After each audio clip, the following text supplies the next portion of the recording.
Bases dropped on Tuesday Thoughts here on SDH AM. John, here you there. Thanks for dropping by, as you always do. The show is stacked as it traditionally is on Tuesdays. Kacey White's going to be joining us in just a little bit, and we'll break down everything in NWSL and colleges and see if she's got any thoughts on what's going on in Major League Soccer. Speaking of Major League Soccer, about 9:40, Max Anderson, the play-by-play voice for Chicago Fire on WLS AM 890. WLS, for those of us that had Clear Channel radios back in the day when we actually had radios. 8:90 a.m. He's going to be joining us about 20 till, and he'll take us to the top of the hour. We're going to look at Berhalter year one, the playoff series against Philadelphia, what he thinks about the East. 10 o'clock, and this one's really cool. We had this one plotted about a month ago, and it is a chance to find out how a group based in Birmingham, Alabama, is developing a multi-club ownership model. And it is worldwide. Trust me, it is worldwide. You're talking everything from Sweden to England to Ireland to Togo and all points in between. Benjamin Boycott, the CEO and one of the founding members of the Trivela Group, is going to be joining us for a bit to kind of break down how a group based in Birmingham, Alabama, went about being interested in soccer and the multi-club model and what they're looking to build from it. And so we'll catch up with Ben Boycott, founding director and CEO of the Trivela Group, at 10. And then after that, it's our weekly conversation with Jason Stevens and the economics of soccer. We get to go into the UEFA and the courts, and they are joined at the moment at Think Twice. And also we're going to be discussing the ideas in and around changing profit and sustainability rules in the Premier League and where those may go as well. And we do kind of dip our toes in the water a bit about Sheffield Wednesday and Mike Ashley as well. So that conversation coming up after we catch up with Ben Boycott at 10 o'clock Eastern time. So it's KCD, it's Max Anderson, Ben Boycott, Jason Stevens. That's today here on the morning show. We also we're going to look at juice boxes for Champions League, go through the news of the morning and transfers and things like that after we catch up with Jason to wrap up the show. Right now, U17s are going on. Mexico escaped a red card in the first half, and they are down 2-1 to Korea. We'll give you the scores in the U17s. Remember, tomorrow is the U.S.'s first day of the U17s, and we'll catch up with them, and we'll let you know what's going on with the U17s across the landscape as we go. So that is part and parcel of the day that we've got going on here this morning on SDH AM. Just to kind of give you an update as to what it's looking like for the remainder of the week. And morning, Alex. Morning, Abby. So let's see. Tomorrow it is going to be catching up with Tyler at 9:15 to look at everything from his perspective in Major League Soccer. Hopefully we'll catch up with the busiest man in the Northeast, and Dylan Butler, at 10 o'clock. And then we'll break down everything, getting you ready once again for Champions League and the rest of the day on Wednesday. Thursday, Chris Doran's going to be joining us in hour number 1, and he'll break down match day 2 in Hell is Real, the postseason edition. And then that'll lead us into the Power Hour with Nino and Nico. That's going to be on Thursday. Thursday, off the show, we're going to be catching up with Kate Ward from the U.S. Women's Deaf National Team as they get ready to chase after yet another gold in the World Cup in Japan at the end of the month. And I don't know if you saw the announcement yesterday, but this is the last ride for a lot of folks, including the coaching staff and 3 of the stars, including Kate. So we're going to catch up with Kate and find out about this run, getting everybody together for the last dance. And we'll have that discussion coming up on Thursday. That'll be available on your podcatchers, on social, and on sound bites, then all of that. Then Friday, Lucas Panzica from 104.5 The Zone in Nashville is going to be joining us. He's going to be leading off to let you know about match day 3 involving Nashville and Messi and friends. Then we'll see if we can catch up with our friends at Beyond Goals Mentoring. I don't know if Mr. Parkhurst wants to have any kind of a discussion about Florida State and Wake Forest. I don't, considering we won our first game in American football since we filed the lawsuit with the Atlantic Coast Conference. So I'm just going to take that as a win. I'm not going to revel in it because of the season that Florida State has had. Not going to happen. And then we'll find out who gets to join us for Major League Soccer, 10 o'clock. Will Pelagic, play-by-play voice for Charlotte FC, is going to be joining us at 10:30 on Friday, and we'll break down match day 3 for Charlotte and NYC.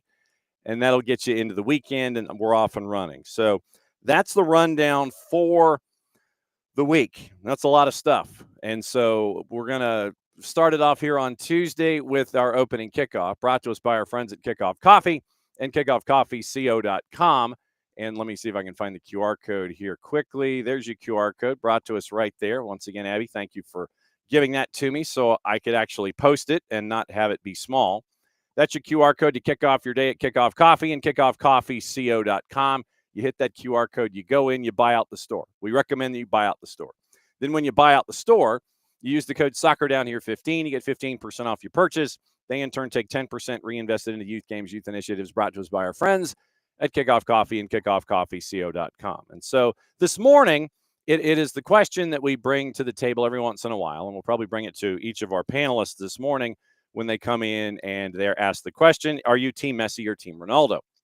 And the reason that we bring this back up is because Cristiano Ronaldo, CR42, or however many years he has clocked with us now, he still might just be CR41. He was in an interview with a host overseas, and once again, the discussion came up about who's the best player. And so he, meaning CR41, answered the question, as he is wont to do. And the question was, is Messi better than me? I disagree. I don't want to be humble. So he reiterated his belief that he is a better footballer than Lionel Messi. During 2008 and 2017, it was once again the two of them having Ballon d'Or at Barcelona and Real Madrid. Once again, you have this debate that comes up every single time it comes through. Ronaldo's won 5 Champions Leagues compared to Messi's 4, 5 Ballon d'Or, pale in comparison to Messi's 8. Both have led their countries to glory on the world stage. Ronaldo, Portugal to the Euros in 2016. Messi, Argentina in 2022 on the cup that the entire world chases. So once again, in an interview, Cristiano Ronaldo makes the point that he is better than Messi. I don't want to be humble, and that's one thing that Cristiano Ronaldo has never been. Sorry, he's CR40. I've overshot. So he is CR40 right now at Al Nassr. So CR7 is CR40 in our view. And once again, the modesty that Cristiano Ronaldo has coming to the fore, tongue firmly planted in cheek. So he has said he's the dude, and Messi is not. So, and let's see. So Abby, I'm guessing Abby went to Paul McCartney at some point. Ricky, I mean, yes, and yeah, I mean it is. And to Ricky, to your point, yes, that is the correct answer to give if you are that individual. You're not going to surrender that title to anyone else because that is part of the bravado that you need to be a player of that status and stature. You need to be that confident about yourself. You're not going to sit there and say, yeah, I think he's better. No, you're not going to do that. But, once again, you're continually asked this, and you're going to give that answer. And it is up for the rest of us to sit there and be either Team Messi or Team Ronaldo. I am Team Messi. I am not Team Ronaldo. Yeah, yes. Ricky, athletes are irrational. All the greats are, yes. Well, I mean, it's irrational. It's confident.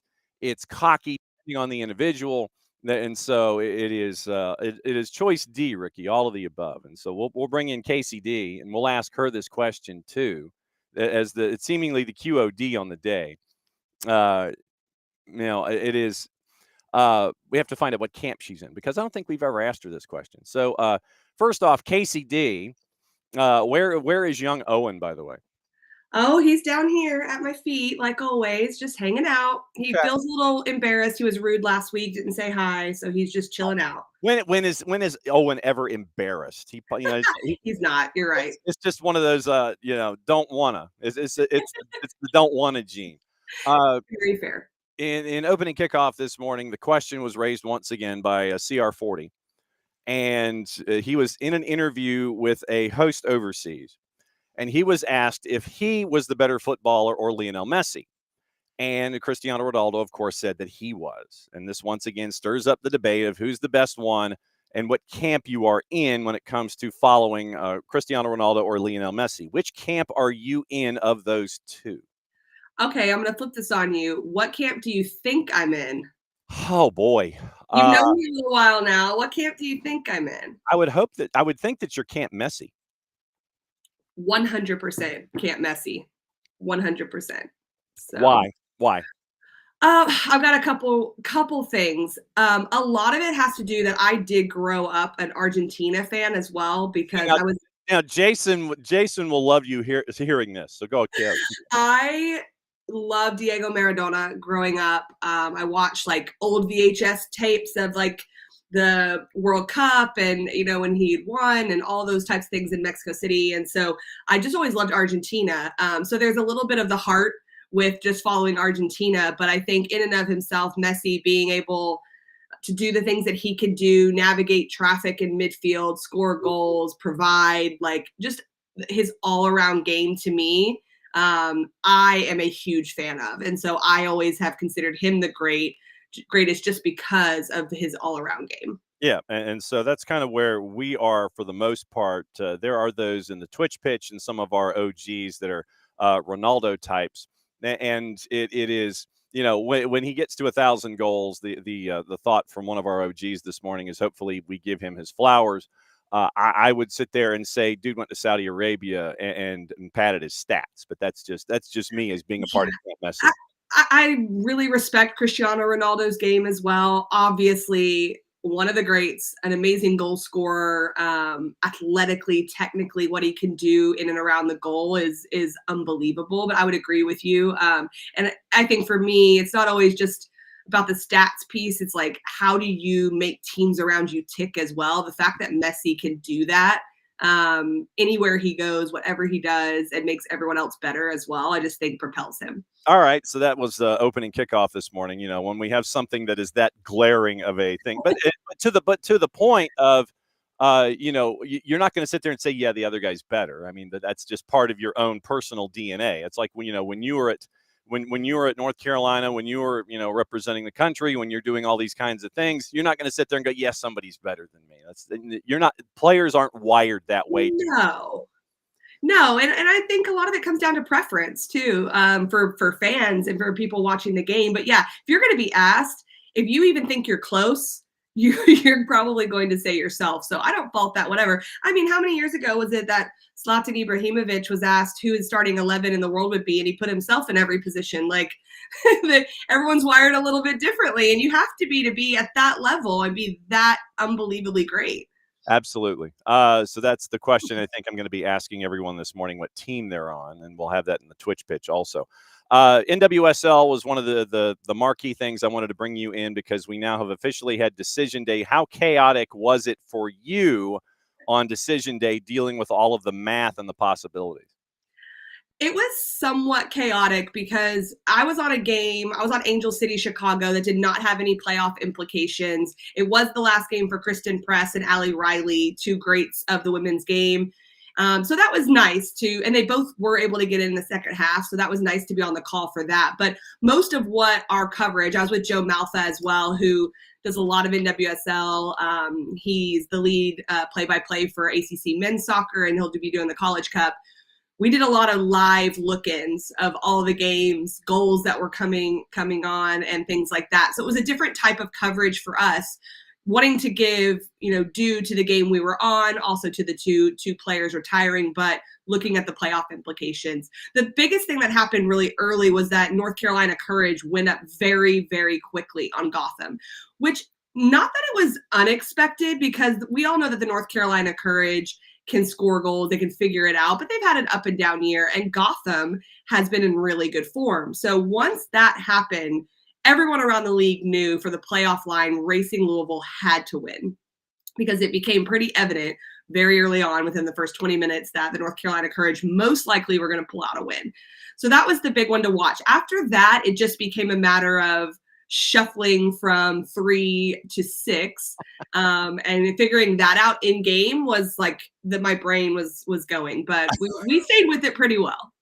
And the way that it does end up, it was Kansas City, obviously from pillar to post, 21 points clear of everyone else, which is just staggering when you think about it. And in 26 matches this season, goals against of 0.5.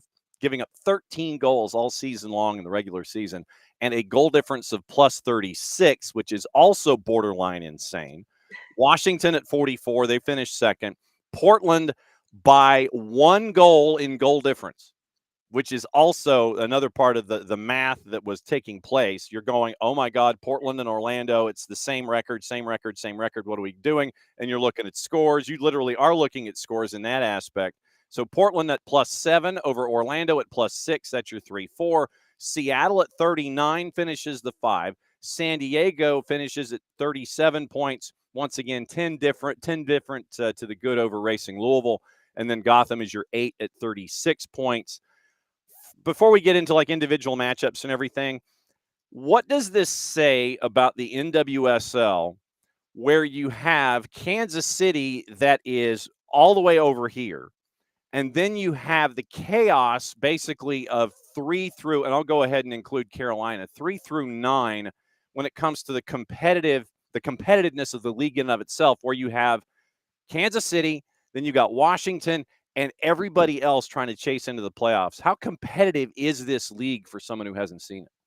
Unbelievably competitive. The only difference we're seeing this year is it's not 1 through 10 necessarily. Kansas City, as you mentioned, has really gone out way ahead to be, for an understatement, of what they've done. But the thing about this league that is so exciting is I watched like a North Carolina Gotham matchup this year, and I'm thinking going into the final week that Gotham is in too good a form. Like North Carolina doesn't have a chance, and not because they don't have the talent. And they've been perennial playoff contenders, and they've had a great history. But then they come back, and when their back's against the wall, they can pull it out. So there's all of these different pieces of the NWSL from 3 to 9, like you said, that if there's a tweak tactically here or there, it can really change everything. And so the coaching levels have really increased over the last few years, the player levels, but the league remains incredibly competitive, and it makes it fun. You're never going into decision day in the NWSL knowing exactly how things are going to work out. And that's fun for the fan. Have you filled out your bracket yet? No, I have not. But I technically could right now. I'm not covering any of the NWSL playoff games, so I need to take a look at that. But obviously, there's some great matchups between those teams. And I know we'll kind of walk through them a little bit, but just the idea that I am seeing more folks shy away from Kansas City winning it all, and I'm seeing more folks loading into Washington winning it all. I know it's almost too easy to sit there and say that Kansas City is going to do damage and they're just going to lay waste to everybody and they're going to bring out the flamethrower and forget it. But I'm seeing a lot of folks drifting over to the Washington side of things to win it all in the postseason. And I'm not surprised by that, honestly, because I think we all know that it can be so hard. One, to win the Shield, to win the championship is incredibly difficult. The other piece is when you've matched up twice in a season with the team, these coaches can adapt. Now, so can Vlatko, and he's shown that all year. So I don't think any of us will be surprised if Kansas City wins. That's kind of the easy choice is, okay, well, they were great. They had an amazing season that's never been done. They win the championship, expected. But if you're going to look at another team that could possibly do this, or if Kansas City trips up because of some of these tactical changes, or as we know in football, an off day of form, or there's some kind of field around the goal that just like the ball won't go in or something. We've seen weirder things happen. If they have one of those days, you're looking at someone like a Washington, based on the attacking personalities that they have with the Spirit. They have come into really good form as well. But then you look at Trinity Rodman, who's dealing with injury, different things like that. There's a lot of different things at play. So if we just sit there and we look at the grid here as we go into the postseason, and obviously 1, 8, 2, 7, 3, 6, and 4, 5, everything lines up starting on Friday. Orlando and Seattle. I don't know how many times you got to see either the Pride or the Reign this year, but when you look at Orlando and Seattle, what stands out? The first thing that I think about is Orlando is the reigning champion. So they are starting their season over right now. They got into the playoffs. They had a good season, but I think they want to prove something, and they get a chance to do that.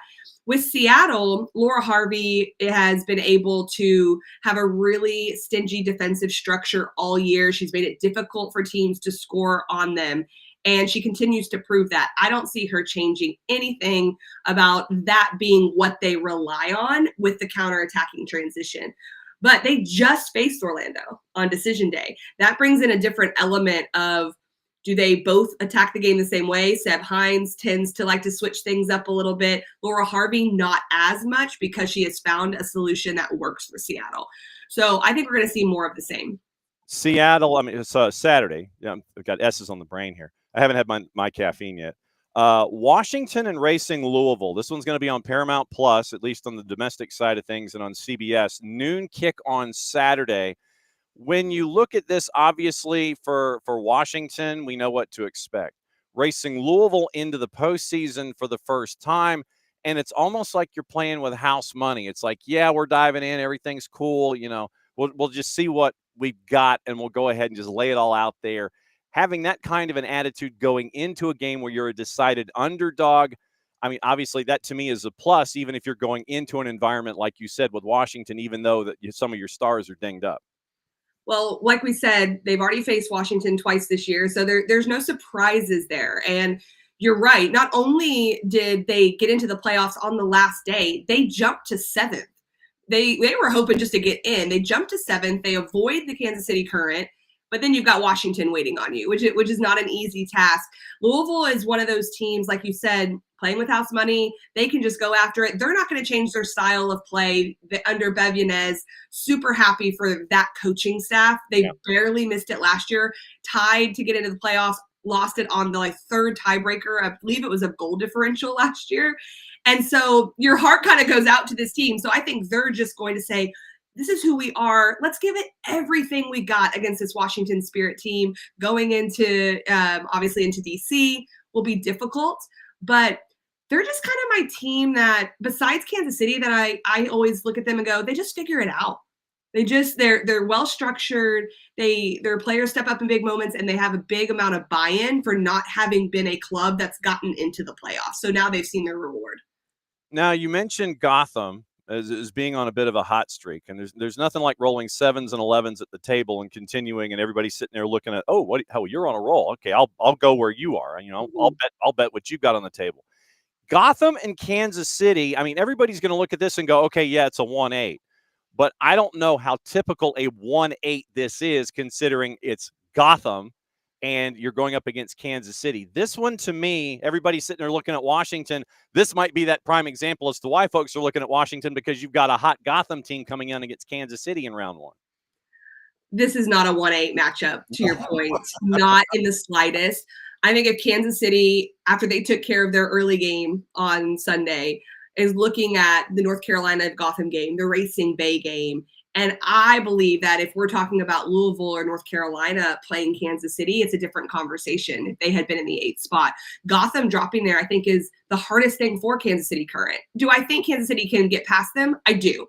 Yeah. But this is a test. And you've got Rose Lavelle playing in some of the best form she's played in recently. You know, she's had injury issues and she's been out at times, coming back. She can change a game on her own. And so I think it's going to be really interesting to watch that matchup. And I don't necessarily think the Kansas City Current probably had it even in their mind that they thought they would play Gotham, but they know it's a possibility. But Gotham was up in 3rd and 4th at one point later in the season. So that shows you how tight these standings are and how quickly it can change. Portland and San Diego is the back end of the doubleheader for ABC on Sunday. And this is big ABC. So it's noon and 3. Kansas City gets brunch, basically, and then Portland gets lunch. Portland and San Diego. San Diego finishes the season putting 6 on Chicago, and now they come into the postseason. Portland and San Diego, obviously, two West teams that like to trade haymakers at each other and just kind of sit there in the middle of the ring and take swings at each other. What are you looking at with Portland and San Diego? For San Diego, if they can get a shutout, I think they win a playoff game. They have a lot of attacking personalities. So for me, it's if they can just stay in games, they eventually will have players like a Cascarino that's able to create off the side. And now Dudinha is starting to score goals. She scored to take the lead against Kansas City this past weekend. So I think that's easier said than done with Portland, but I think for San Diego, it's just that structural piece and the consistency of doing it week in and week out. But they're a team that's loaded with talent. Their biggest issue is kind of figuring out the 9 position. They've had a couple different players rotate through there. Leon was in there at times. Corley would step up there, and she also plays in the 10. Ascanio, who's very young, talented, has gone between the 10 and the 9 at times. So there's just a lot of different attacking options, but that's been some of their biggest issues. I don't think that Portland can necessarily keep them from scoring. So it's a matter of, okay, how many goals is Portland going to score? So that one could be a bit of a shootout, I think, in Portland, but you never know. Absolutely. All right. So I'm trying to find some breaking news collaboration here, and it's from Tom Bogert, and it has to do with North Carolina FC.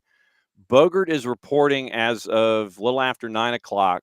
North Carolina FC informs players they will not be fielding a team in 2026. They have a playoff game on Saturday against Rhode Island FC. Sources expect, according to Bogert, the club will finish their playoff run. Players with contracts now end after 2 months. And so we'll keep an eye on that. And somewhat side, as a part of the organization, how does this affect Courage? Obviously, we'll keep an eye on that. But that breaking news out of North Carolina FC and Tom Bogert this morning. Let's get into the colleges real quick.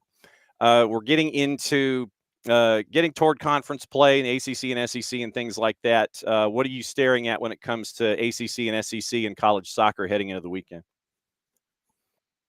Well, I'm on the ACC semifinals. Very excited about that. You've got Virginia, Notre Dame, you've got Stanford, and you've got Duke. All 4 of them in this game or in this tournament. Excuse me. These are 4 of the top 7 teams in the country. So you can't really argue with the fact that they got it right, and the right teams are in this, and it's the right teams that are going, the teams that have gone through the ACC gauntlet and just really figured out how to do things. Virginia took Florida State 2 penalties, and it was a tight game. So it was really exciting. Duke gets the 1-0 win over Louisville to be able to come in, and Notre Dame and Stanford have just been hanging around a little bit and just waiting to see what they were going to do. So this will be really fun. I'm with Glenn Davis on these, and going to be very exciting. Well, and when you get to hang out with another one of our OGs in Glenn Davis, it's always a good time. Exactly. And Glenn is one of those. Literally, Glenn is one of those flag bearers. Regardless, I finally got to see what there it is. As I talk about the ACC with my Tar Heels not being well, there, but I mean, but you gotta flash it. You gotta flash the alma whenever you can.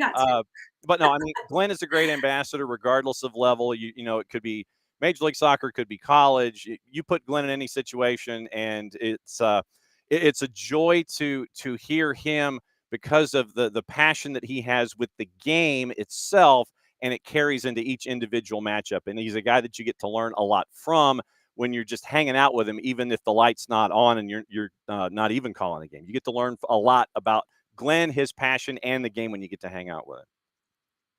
What a pleasure it's been to work with Glenn Davis. I remember listening to so many games that he called at the highest level. And like you said, across a ton of different levels. He's such a pleasure to work with, an amazing guy, amazing human being.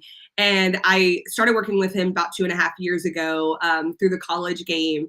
And I just feel like the thing I can say about him, besides him being an amazing human, is he makes me better on the air. That's a sign of a pretty amazing broadcaster, when you have your partner at ease and you just enjoy calling the game. There's no worries. I know he's got the broadcast, and I can go where I need to go. And his background in the game, just everything. So I'm really excited to be with him for these. All right. One more thing before you get to make sure that Owen goes outside, because I know that he probably just wants either chicken or a walk or both. MLS playoffs last night. We had Seattle in their game number 2 heading to a game number 3. They got out to an early start. Apparently, we can't have nice things because then Minnesota United decided to turn it into MLS After Dark. We've got games heading into match day 3s. What do you think about the folks heading into match day 3s and what you've seen so far?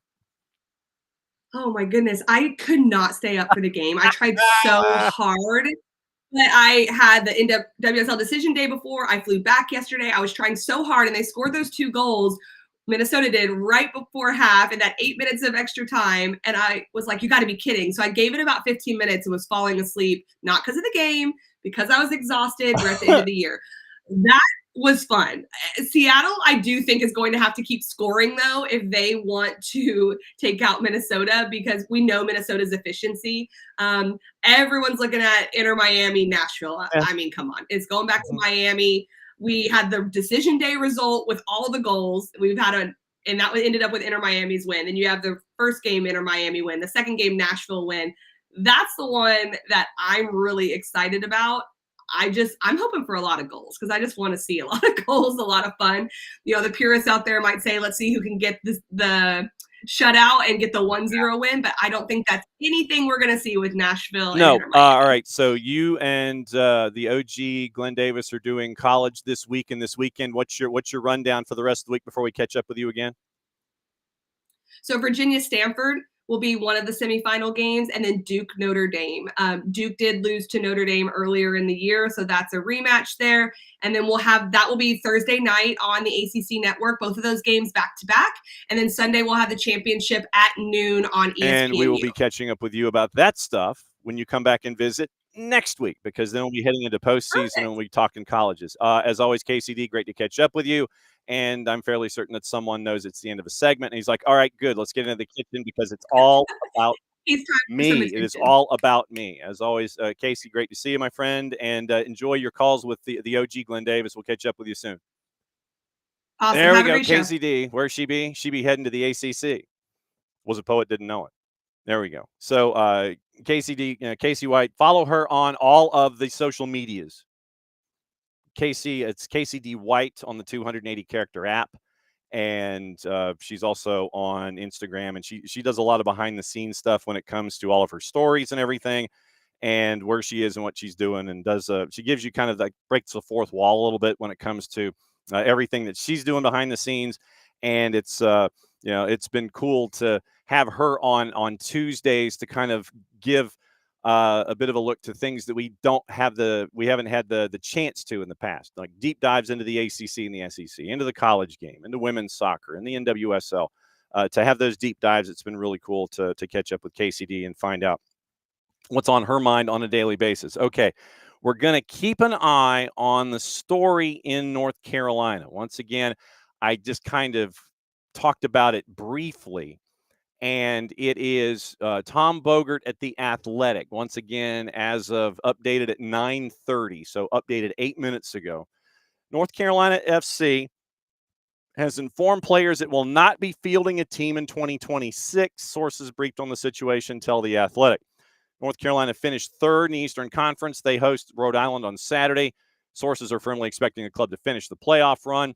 Once again, Bogert, all players under contract will be released and can sign elsewhere.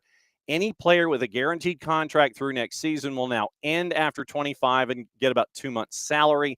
Obviously, North Carolina FC has been contacted for comment. USL declined to comment when approached. They've been owned by Steve Malik, who owns both North Carolina FC and the Courage since 2015. And it was all the way back in 2007. Remember, they were the Carolina Railhawks, rebranded as North Carolina FC back 8 years ago. And you now have what happened with North Carolina FC.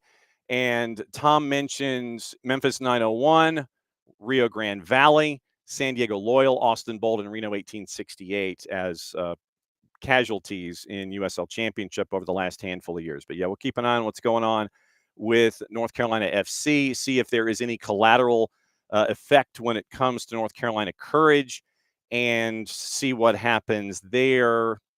So obviously that we'll keep an eye on all of that as we go. And yes, freaking Flow P6C, you've been reported and blocked. It's amazing what happens when people sit there and they come up with these really odd handles, on Twitch and stuff. and you're like, yeah, no, yeah, solicitors, stream boo and whatever. This is where we take out our Dikembe Mutombo finger and go, no, no, no, no, no, not happening. All right, time to go to Chicago, and we get to catch up with our friend Max Anderson, find out what's on Max's mind in the Eastern Conference, Chicago Fire, Greg Berhalter, Choice D, all the above. Max, what up? Not much. I'm trying to find out what's your burner account name. If, in theory, John, you had a burner account, I'd love to know what's John Nelson's burner account title. Okay, so let's see. Let's think about this. Oh, probably something. Jimbo Fisher is, let's see. Unemployed? Yeah, well, I have $90M and you don't. Okay, fair enough. Something like that, just to continue. Well, actually, and if it was me impersonating him, it would be FSU quitter. Year. Tell us how you really feel. Well, as an alum of the institution, it is a so it will have been 2 coaches and about $147 million, something like that. I mean, I forget what Jimbo's buyout was, but yeah, you're probably looking at about $120 million in buyouts over the last 2 college football coaches. Yay! Well, as an Indiana University alum, I'm having a little more fun than you right now, John. Oh, but I mean, look, Cignetti, he is crushing it. It is great to see what's going on. And I mean, for me to see what has been going on there, where the last time it was successful, you got to play 13, and it was really cool to see that level of Indiana football. But now you're seeing what Cignetti can bring to the table. I'm enjoying new folks in the B1G sitting there and telling Michigan to take a seat. I'm enjoying that kind of stuff. I think everybody is. I grew up a Northwestern fan. I grew up in Evanston, and my dad went to Kellogg. So I grew up a big Northwestern fan, went to Indiana for school. Never, honestly, full disclosure, never got really behind the sports teams there. It was just a rough time. The program was ran by Kevin Wilson. It wasn't fun. He was a maniac. So never really ingratiated myself. So definitely hand up. Been on the bandwagon, but having fun. A lot of my friends still are having a lot of fun, so I'm having fun with them. All right, so then before we actually get to talking about soccer, I would have maintained that if Northwestern stayed at Martin, if they had stayed on the lakefront, that lakefront creation that they put in the lab and put there, I would maintain that they would be sold out every week. It would be a destination in the B1G. It would be a fun look. And seriously, I mean, it's one of the great vistas that you've created at Northwestern right there on the waterfront. And you decide, we're going to drop 800 large on a freaking spaceship or whatever. What do you mean? It's a soccer-style stadium. I thought that'd be news to your audience and happy news.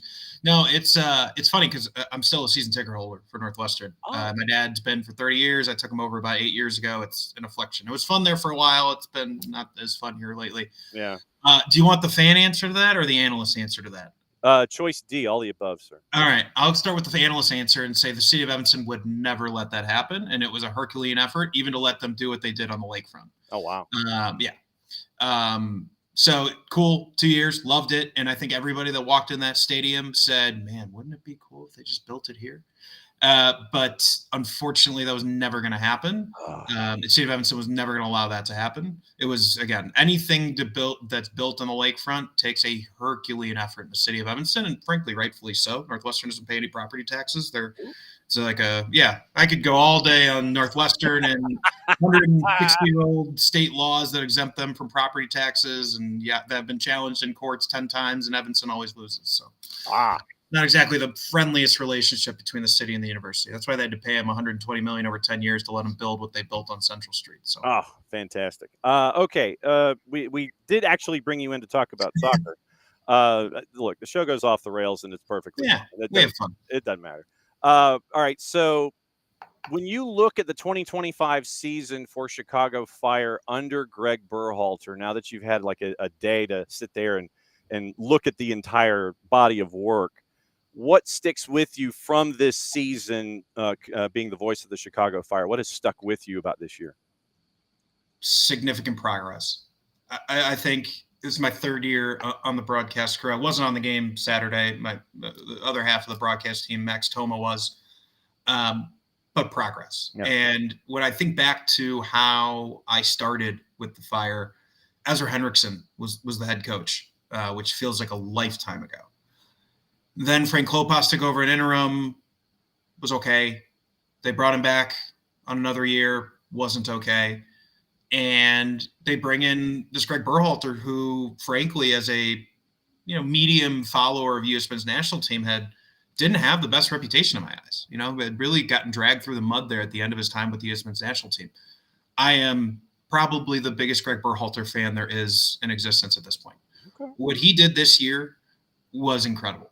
Some really shrewd signings for sure, but the confidence and most importantly, the plan that he put in place and the infrastructure that he put in place. Obviously, everyone's seen the news about the stadium, which, John, I'm sure you're going to schedule a road trip there. Yeah. When time comes in 2028. Mm-hmm. It's really impressive what's happened, especially in the last year and a half. Yeah.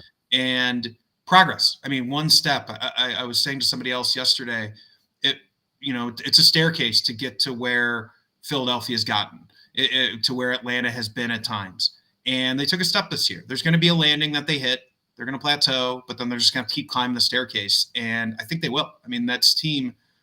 You look at that game 1 against Philadelphia, just never quit. And that's the new attitude that Greg Berhalter's brought is, doesn't matter, 84th minute, what were the odds? Probably plus 2,000 to even get a draw at that point. Yeah. And they did. And the belief and the confidence that Greg Berhalter's installed, really impressive to watch. And frankly, I love his interactions with the media. He's honest. He's candid. You ask a question, he'll give you an answer. And it's just been a really fun year, regardless of how it ended. 15 different goal scorers this year for Chicago. Obviously, 32 of them went to Kuipers and Zinkernagel, which I think don't they have like 1,009 on the lakefront for their business offices for the legal firm from 9 to 4 Monday through Thursday.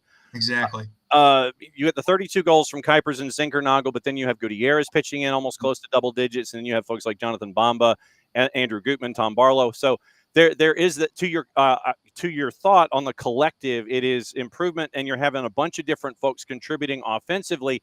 I know that there's probably going to be some defensive things that will be addressed in the offseason starting, say, December 11th, when you got to have your lists in and everything.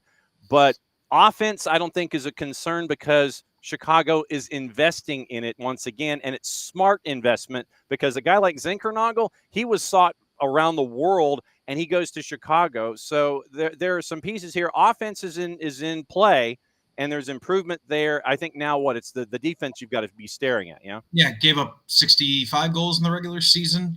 Philadelphia gave up 35, right? That's a big delta. And yeah, that's the way that Greg Berhalter approached the problem. Was he had the opportunity, get some offensive pieces. Zinkernagel, no one could have expected him to be a 15-15 guy. He was just incredible. And I mean, what a warrior to play in that game too, without really even being listed as in the injury report, because he was clearly in discomfort, still played all 90 and played all 90 hard. And so I know he further ingratiated himself with the fan base the way he came out. They clearly started with the front, right, with the attack. And you're right. What comes next is kind of that central mid going back to the defense, and already news. I mean, man, does the guy ever sleep? Monday morning, and rumors about this Anton Saletros, who, 19 caps with the Swedish national team, AIK Academy grad, it's played in Russia, played in Norway, it's played in France, like a very experienced guy that apparently is coming over per public reports. Haven't heard anything official from the Fire on it, but I've seen AIK talk about it. So sure seems like that's going to happen. I mean, 48 hours after what was a really dispirited end, already working on the next round of additions and how to make this team better. So again, it's another step. And I think this team going into next year should be a sure, favorite lock to make the playoffs. And, with a couple of more shrewd moves on the defensive end, I think could do even more than that. With this roster, and of course this means I'm probably going to have to go up and dig the September GAM numbers out, but is there someone in your mind that kind of flew below the radar outside of the the big names? Who are some of those second level dudes that kind of flew below the radar that impressed you this season that you're looking forward to seeing that next step in 26? Sergio Orgel's still 21 years old. And I think that's the one that a lot of people thought they might see a little bit more scoring from. Now, that's not what he was asked to do. If you look at his stat sheet, I'm sure your viewers are probably looking up Sergio Orgel. I don't remember hearing that name very much. Stats don't necessarily stick out in terms of goal contributions, but what he was able to do box to box really was one of the reasons they were able to go. Now, Andre Franco was the other reason, right? And the status for him, unclear. And when he's going to be back, is this a 6-month ACL? Is this an 8-month ACL, but he's not going to be right for 12 months? We don't know, and we won't know for a while. So that clarity, I think, in the next month or two, or based on how signings go, is going to tell you a lot about how they feel about Franco's ability to come back in 2026. It's going to be actions, not words, because every ACL is a little bit different. Some have gotten to the point where they're fine in 6 months. Other guys take an entire year to really get right. There's just no way to tell. So Franco, Sergio Orgel, I'd say those two in terms of guys that came in, and for Orgel was never necessarily being expected to play 30-some games this season, starting the majority of them.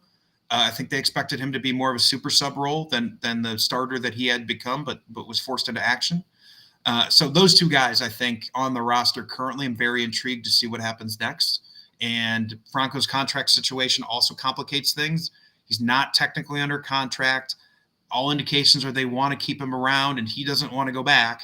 But they're going to have to figure that out with his home club, because I don't think the Fire want to stash him for a year on a contract that they don't realistically wouldn't see him till earliest of June-ish, but more realistically probably not till after the World Cup break.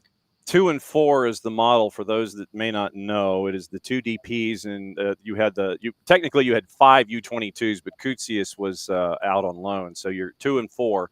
Looking at the numbers for contract and contract decisions, Jack Elliott through this year, option for 26.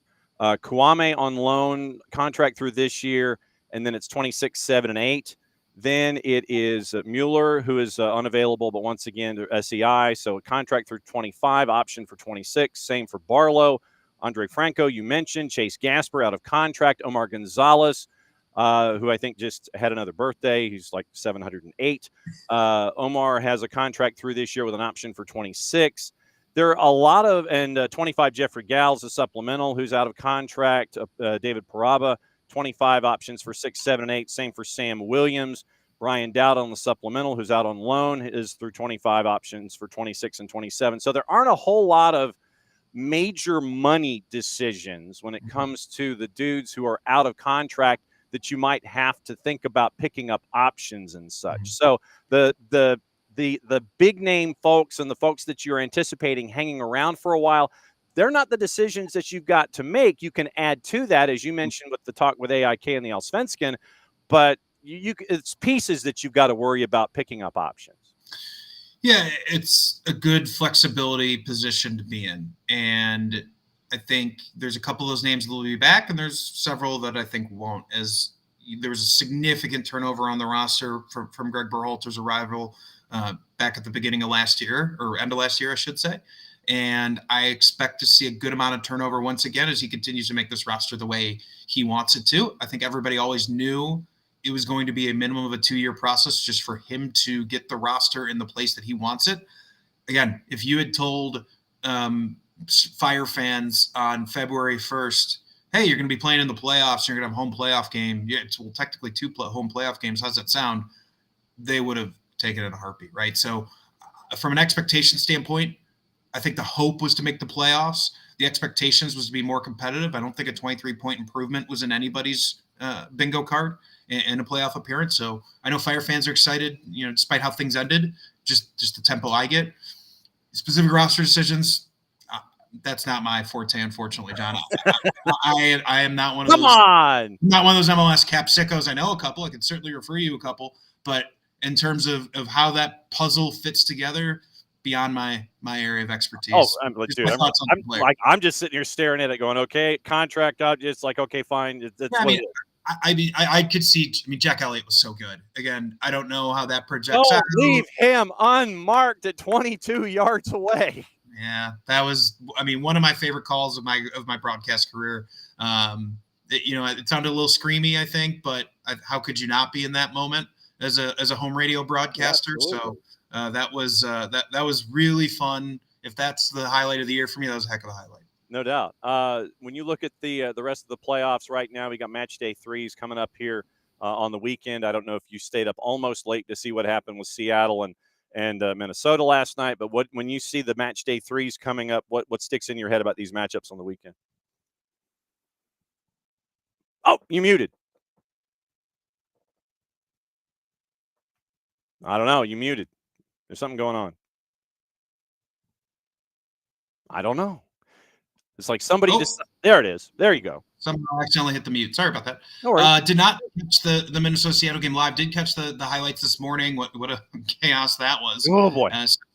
So game 3, I believe that's going to be next weekend. Yeah, everything's coming up this weekend, so we can sit there and take the international break off and then go in 2 weeks and pick it back up. That's right. Just when you get momentum coming out of the opening round game day 3s, we got an international one. Exactly. So that always throws me off a little bit when there's that break. It feels so unnatural. Sure. Really cool to see a bunch of 1-1 series, right? I mean, Miami, Nashville, that's going to be a war. Looking forward to that one this weekend. Charlotte, NYC after that penalty kick shootout, which was dramatic, to force a game 3. Cincinnati, Columbus, a game 3. San Diego, Portland. Who had that on their bingo card that Portland might push San Diego to a game? Who had missing 3 PKs in a row on the bingo card, man? Yeah, and it just goes to show you. I mean, that was I think the most frustrating part about the game 1 is, in a game where the Fire were certainly underdogs, if you can get the game to a PK, essentially a coin flip. I mean, there's a little bit of skill, but it's a lot of coin flip for sure. And, for the Fire not to have been able to execute that penalty kick shootout, who knows how game 2 goes if that goes better. So for Portland, that's certainly exciting for the league to see an 8th seed again challenging to advance, which I know has become a bit of a fun annual tradition for an 8th seed to find a way. So I'd say my number 1, Miami, Nashville, just for the drama of it. And I think to watch the league squirm a little bit if somehow Miami gets knocked out. I think from a fan perspective, there's a lot of a feeling of that.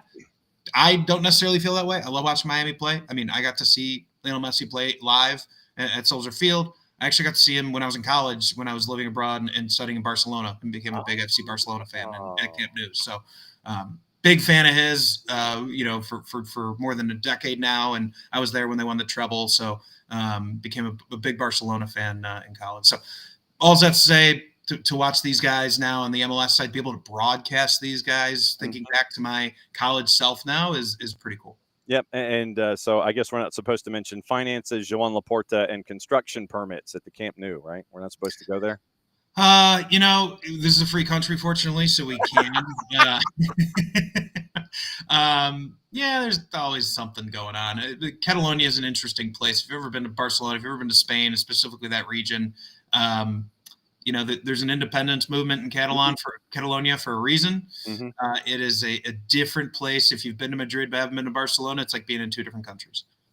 What's next for you? What's going on in your universe now?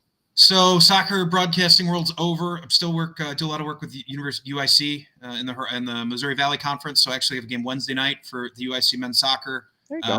They started off with a flurry. They've hit a little bit of a rough patch where they might not even have a home MVC playoff game, which looked like they were going to. So that's a bummer. That would have been this weekend. I don't think that's going to happen. If they win Wednesday, I think they need some things to happen. I'm still working on my prep there. I do a lot of high school hockey in the area. Just on it. That's kind of how I started. And then I do all the hockey state championships here in the state of Illinois at the United Center. This year, it's going to be at a different venue, which I can't say publicly yet, but I think fans will be happy about. Mm-hmm. And still searching. So if you know anybody with play-by-play roles in the Chicago area and frankly outside of it, I'm willing to travel. So I love what I do, and it's my side passion. As you can tell, I'm traveling for work here. I'm in a hotel room in Omaha, Nebraska, but just keeping it alive with the broadcasting work. So hey, out there, if you need a play-by-play broadcaster in basketball or football or baseball or soccer or hockey, I do it all. Well, and is this change of venue for the state championships? Could it be something that's on the horizon? Maybe. Yes, it's going. 2026 will not be at the United Center, and it's going to be at another very large venue in the Chicago area, right off the highway, just west of Chicago. I think enough people, if they know the area, know where I'm talking about, but it hasn't technically been the IHF, something close. But no, it's exciting stuff. I love the work that I do, and certainly don't do it for the money. Do it because I absolutely love what I do. Right, as always. You know where the garage door opener is and where the key is under the mat. You know that we'll be knocking down your door when it comes to the off season and everything else going on. Do not be a stranger, my friend. Great to see you, and safe travels as you're there in Omaha. Thank you, John. Appreciate it. And yeah, feel free. Things break through the off season. Happy to come on and talk about it. Will do. All right, there goes Max Anderson. Be safe, my friend. We'll see you soon. It is the top of the hour, and we go into hour number 2. Now, this one's going to be a fun conversation. And I get to ask of why something gets built the way that it is and what you get to see going forward. So we now go, and I guess I should say, I'll ask where it is. I would think it might be Alabama. I don't know where Ben is, but we'll go ahead and bring Ben in and find out what's going on. So where, sir, are you? Are you in the home offices there at Trivela, or where are you? Hey, John. Yep. In Birmingham, Alabama at our home office here. Okay. So this is Ben Boycott, and he is Grand Exalted Poobah. That is his official, that's on the business card, right? It is officially Grand Exalted Poobah, right? Something like that. Yeah. And he is founding director and CEO of the Trivela Group. And we have been following some of the franchises in Trivela that are, a part of the portfolio. And it's been fun for us to find out what's going on at Drogheda, to find out what's going on at Walsall, and to see the portfolio at Trivela when it comes to multi-club ownership work its way into the African continent and also into Europe as well. How does someone and a group of someones that are based in Birmingham get interested in soccer in the first place? Yeah, great question. Definitely a bit of a circuitous route that got us involved in this in the first place. And if I'm absolutely honest, not something that if I could rewind 10 years ago that we set out to do necessarily. So my background is in finance and investments prior to anything to do with sports. The initial connection to soccer, football, came through some nonprofit work that I was involved with as a volunteer, and then actually as a full-time team member of an awesome nonprofit that's based here in Birmingham, Alabama, called Vapor Ministries, that uses soccer training centers in the developing world as a platform for humanitarian work. So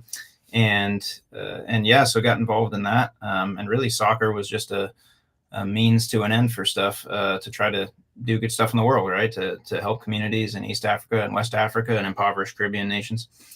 Man, like, as you can imagine, we're running, really high quality soccer training facilities with, nutrition and equipment and education and coaching and all the rest of it. And naturally, some of the athletes, after they've been in that environment for 10 years, have a high degree of potential, which is great. Initially I was just saying, okay, awesome. I hope you guys can go, make a career out of football and make a lot of money one day. That'd be awesome. Right. But it was a bit naive at the time, didn't understand, how frankly awful and exploitative certain corners of our industry can be, particularly in those more opaque environments like East Africa, West Africa. So we had just some horror stories and people who are familiar with the industry have heard stories like these, but horror stories of kids being taken advantage of from those impoverished environments. And so, the earliest vestiges of what would become Trivela were really just professional clubs at a very, very low level in these developing world environments, which is genuinely just a platform for protecting players from kind of the bad actors in the industry, that we could develop players and try to create a safe pathway for them. And that was just a very first step that ultimately turned into, myself and my founding partner, Ken, starting to believe that there was some unique opportunities upstream as those players progress, and then just starting to look at European football specifically, and some really good ways of investing in it and some really bad ways of investing in it, and feeling like there was an opportunity, if we were willing to take a very long-term view, that there was some good investments out there, and started in 2021 and made our first investment in 2022, and it's sped up a bit since then. How patient do you have to be in the current soccer environment when it comes to finding the right club, finding the right club for the right reason, and knowing that it's going to be a long-term investment? It's not something that you're going to, as much as we all like the instant gratification of whether it's winning or getting the player that you can develop and then sell on and then move forward with that profit and continue to build from within and such. How difficult is it to be patient when it comes to building an MCO, finding the right places, finding the right players, all of these different pieces to make sure that you're going at it the right way and staying true to who you are? Yeah, I think you have to be. I think that's the hardest part about it, honestly. I think you have to be exceptionally patient in an environment that doesn't lend itself to that, right? Because the games never stop coming. I mean, literally anymore. We have a team in Ireland that runs a February through November season, and then obviously in England and Denmark that run, kind of that August through May sort of time frame. And so apart from international breaks, there's never a weekend where we're not playing, and you lose 3 games in a row and it starts to feel like the apocalypse in whatever environment you're in. So it is definitely an instant gratification industry, but I think the way to be successful in the industry is to think long-term and be very patient. I mean, there's a few different things, right? Like just you said it well, to find the right clubs in the first instance that we feel are good investments and are going to be good opportunities for us. Every deal we've worked on so far, we've been talking to those counterparties for a year before anything was public, right? And so in every case so far, it's been a very long process to determine whether the club was the right partner for us. Most of them aren't. All the ones we've done so far, I'm really happy with, but we filter, as you can imagine, we filter through 100 for every one that we have moved forward with. And then once you're in it, I think you have to be super patient to not try to make a quick buck, because I think you can get in loads of trouble investing in football if you're trying to be a quick buck artist. I think when it comes to just trying to buy promotion or buy Europe or flip a roster quickly, it can lead to some really bad outcomes. And so I think being level-headed and patient is really the only way to make it work, unless it's just purely an ego play, which is not for us. Well, and I know that when you spent your time in Tuscaloosa, you got your degree in risk management. So, it's like, okay, you got the book element of it, and you got the lecture part of it, and then you get to experience it in real time of, okay, how do we continue to grow this, have the right messaging, and make sure that folks know who we are, that we're serious about it.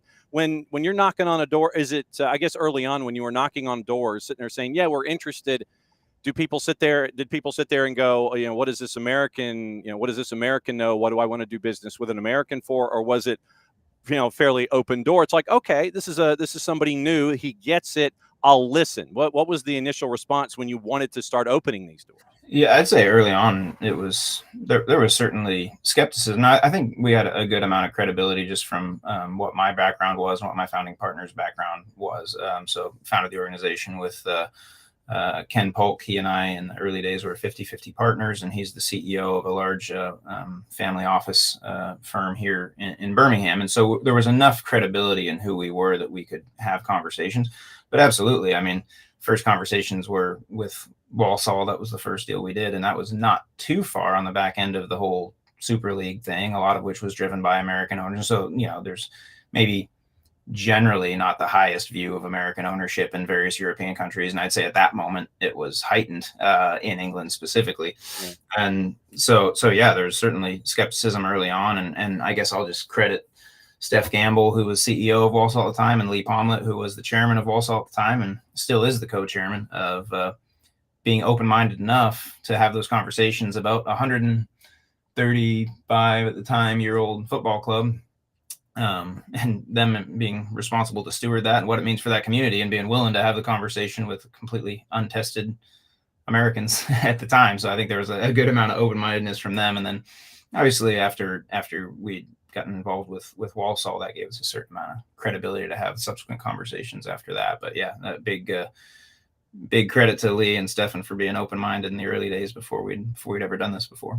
Ben Boycott, founding director and CEO, Trivela Group out in Birmingham, building the multi-club ownership model from a bunch of different places, continuing to add pieces going forward. How much of your time in Chattanooga FC, being on the board, helped you in understanding the lay of the land, how to talk, who to talk to, the approach, how things are different, but how they're the same? How did the time at CFC, and how has it helped you try to figure out the foundation of what you want to do and build from there? Yeah, I've actually come into the board at CFC a bit more recently. So I'd actually say it's the other way around, where I've learned a bit about kind of the different European models from being involved with Walsall, Drata, and Silkeborg, and then hopefully being able to add some measure of value from that experience to the CFC board, which is an awesome organization, and I'm really honored to be a part of it in that function.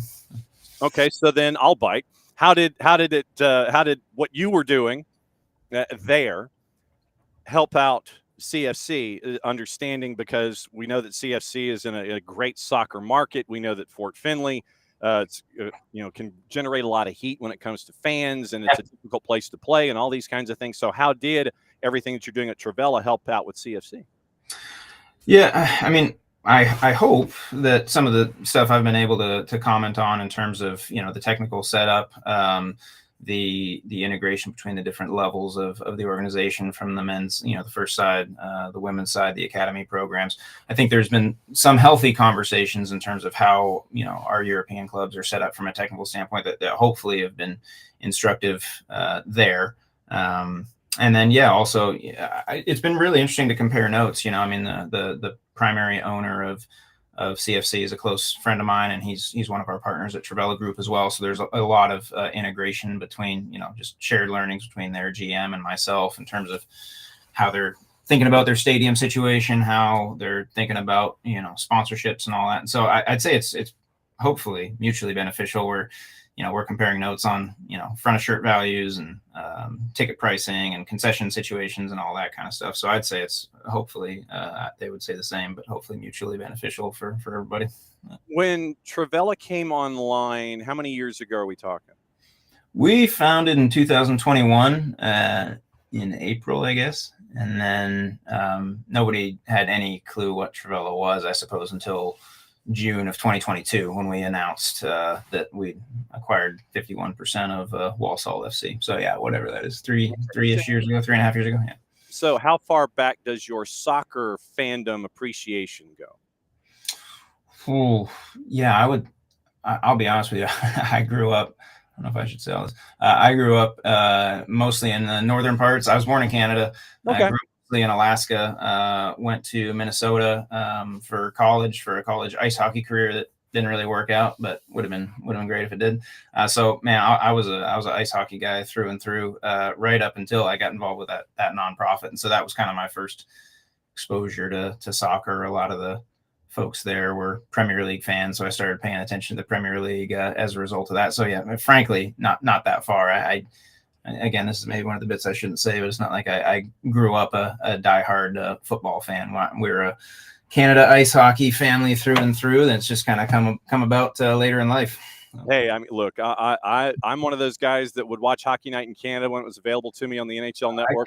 Don Cherry, right? And all those crazy coats and everything. Yeah. I mean, look, Ron McLean, Don, look, you got Grapes, you got Ron McLean, you got folks there. I'm a Hockey Night in Canada guy. Trust me, I'm a hockey guy too. And what I started doing when I dove back in fully about a decade ago, it was when Manchester City and Manchester United were going back and forth on decision day that year in the Premier League. When you had to do math and it's like, okay, somebody's leading, somebody's not. Manchester City had it. Now they're behind a QPR and all this kind of madness.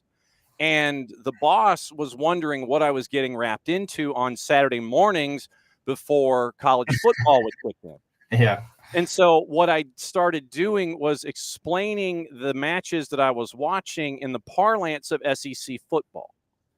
Okay. And so what I would say was, okay, so the game I'm watching, for whatever reason, it would be like, okay, so Alabama is playing Vanderbilt, and this is a decade ago. So Alabama's playing Vanderbilt.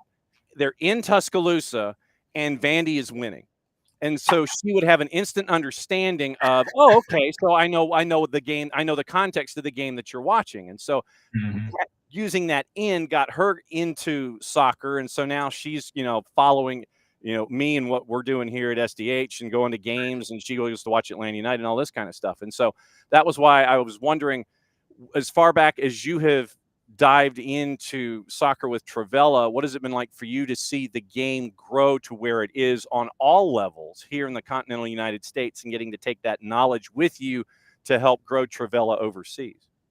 Yeah, no, I mean, that's interesting. It's funny you mentioned the SEC though too, just as a quick side note, because I think what I said before is actually helpful, because I don't have a boyhood club, if you will, right? Like I am, like my clubs that I support are Walsall, Drata, and Silkeborg, and I don't have a side Premier League team or something like this. Now I was at the University of Alabama, as you mentioned before, for graduate school in 2011 and 2012. And if I remember, I won the national championship both years. So it was a really easy on-ramp to being a Alabama fan, right? Yeah, the boss, she heard you discussing things, and when you mentioned that particular school, it just kind of went fuzzy. But yes, continue. Well, the crazy thing is, like, up until we started doing this, I would get nervous on Saturdays. Like I would have to sit down, completely pay attention to the Alabama game and watch every second of it, listen to every bit of commentary, even if we're up, at the time, 50-0, I'm going to watch every play and see how the third strings are going. Yeah. And the crazy thing is I still watch it, but I think you only have maybe so much emotional energy for sports. And I just I'm still an Alabama fan, but it's just the process of being involved with. Well, yeah, you got things that you're doing, man. I mean, you got other stuff that you're doing. It's taken Alabama football for me, which is interesting, because it's not that I don't care, but it's just totally different than it used to be, because all my emotional energy about sports goes into these. Well, and to my next question, considering, and I might be bringing up something kind of sore, but let me know if I am. For those that may not know Walsall's story last year heading into this year, you get all the way to the end. You get all the way to the promotion playoff, and it's a heartbreaker. That's right. You're that close to getting into League One in the EFL pyramid. Can you break down what that kind of energy and emotion is on that day at Wembley to get so close and then not be able to finish? Yeah, I need to go back and watch my I'm sorry if I'm bringing flashbacks back, but it's just it's something that Americans through their fandom may only see in a couple of different things, but since you're up close to it as a vested interest, to be right there and your arms are around everybody and you're part of this growth and you're right there, and then that moment happens, and then you learn from it. And there was an interview that Matt did with Sky discussing what happened last year and the start that Walsall is on this year, where you're top of the table on goal difference. I mean, there are two ways to take what happened last year, and you've taken the positive road through it, and you're storming through League Two right now at the top of the table. Yeah, they've had a great start, and you're right. Wembley was that was a really difficult, painful day. I mean, I'm not going to joke around about it. It was really rough, and it was rough for the fans, and it was rough for all of us. And in fact, the story goes back a bit further, and I'm sure you know this, but Wembley was honestly just the last bit of it, because Walsall was actually 15 points clear at the top of the table in January, February, I think, and then just spring did not go well. We lost a key player in January, and did what we could to try to replace the goal production. And for one reason or another, I think it was just kind of a couple things snowballed into a crisis of confidence, and without unpacking the whole thing, kind of slipped down and down and down out of the automatic places.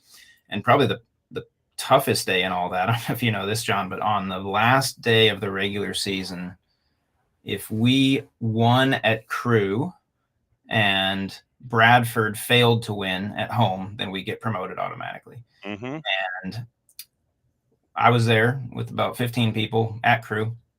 And we were up 1-0 at the end of the game, and Bradford was 0-0. By all accounts, getting promoted. Our whole supporter section was getting pretty riled up. They're announcing over the loudspeakers, please stay off the pitch at full time. Like it was one of them. Final whistle blows in our game, win the game. And at the exact same minute, final whistle blows for us, Bradford scores on the last kick of the game. And the goal was crazy, deflected, nonsense goal from nothing. And literally in the 97th minute of their game, they win 1-0 to put us in fourth, basically. Yeah. And so then we get through the semifinals in fine form, honestly. Did really well against Chesterfield, and then got to Wembley. And yeah, there wasn't a whole lot in that game against Wimbledon, and lost in front of however many thousand at Wembley. So Yeah. I'm rambling because it is painful, but in answer to your question, I honestly don't think that there's a corollary in American sports. I'm probably totally biased, but like, could I explain those emotions that entire town and team and staff felt? It was absolutely heart-wrenching. Yeah, it's really tough. It's really tough. So.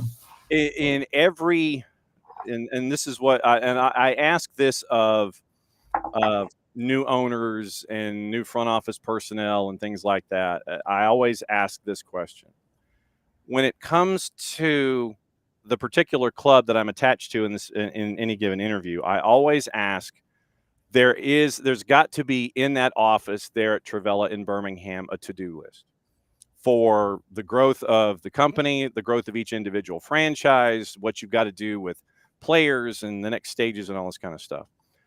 Where is that to-do list in the office? Is it on a Google Doc? Is it on a spreadsheet? Is it in a folder? Is it in something that, it's on legal pads and wire-bound notebooks spread across the office in certain files? Is it on one of those big 6-foot by 4-foot dry erase boards that's got a bunch of lines around it and everything? That's like, okay, this goes to here and this goes to here and this with this.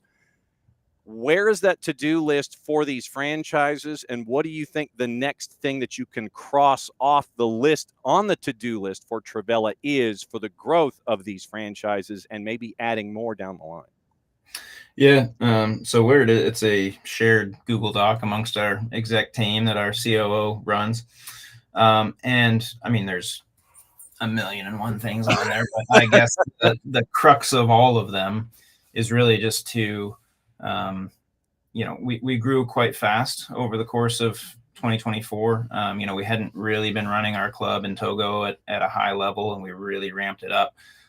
Drogheda came in 2024 and early. Silkeborg came in 2024 late. And so that year was a very rapid expansion year for us in the midst of all kinds of other stuff going on in terms of Drogheda winning the cup and Walsall being in the situation it was in and all the rest of it. So, really for 2025, the whole name of the game has been and continues to be just optimizing that and getting our arms wrapped around it as best we can, right? Just trying to make sure the technical setups are as clean and tight and comprehensive they can be for really the dual goals of first team success and academy production, and then just overall just commercial success of the clubs. And so there's a load of focus on the commercial side, sponsorships and corporate partnerships and that kind of stuff. And then also, huge focus on match day experience and optimizing as best we can. So that really is the name of the game for us right now. It's kind of a boring answer, but that really is the name of the game for us right now, since we grew so fast, trying to get our arms wrapped around it as best we possibly can and optimize it as best we can. Yeah, well, because I mean, you obviously you want to grow, and you understand that sometimes you are grabbing that comet by the tail and you're trying to hang on, and you're trying to sit there and go, okay, how do we hang on as best we can and push everything forward equally, instead of sitting there going, okay, well, this works and then this works and then this works, and the whole idea might get kind of lost in the sauce if something advances faster than something else when it comes to what you want to do on the group, especially with the off the field component when it comes to folks understanding the things that you noticed about the game that you want to fix, the pathways and needs and welfare and all those kinds of things. It's not something that I think a lot of ownership groups focus on. They want to focus on all of the on the field stuff and presentation, but you don't see a lot of folks focusing on the off the field stuff with player welfare and making sure that they're taken care of as well. I mean, that's got to be a delicate balance, and adding a lot to the depth of field that you're trying to do there to develop. It is a delicate balance, but I think it becomes less of a balance the longer term you think, if that makes sense. So if I'm basically thinking about what happens this season, then it's a real balance of saying, okay, how do I, do everything I can to maximize the points that we're getting, which is absolutely essential. Like, I'm not like, we want our teams to be successful. We want to win. I love winning. I hate losing. Nothing bothers me more than losing, right? But the flip side of it is, if you think of it over the course of, you know, a 10 to 20 to 30 year time horizon, then building a real capability around the commercial side and the ticketing side and the match day experience side and the player welfare side, all of that actually comes together into overall success and building for the football club.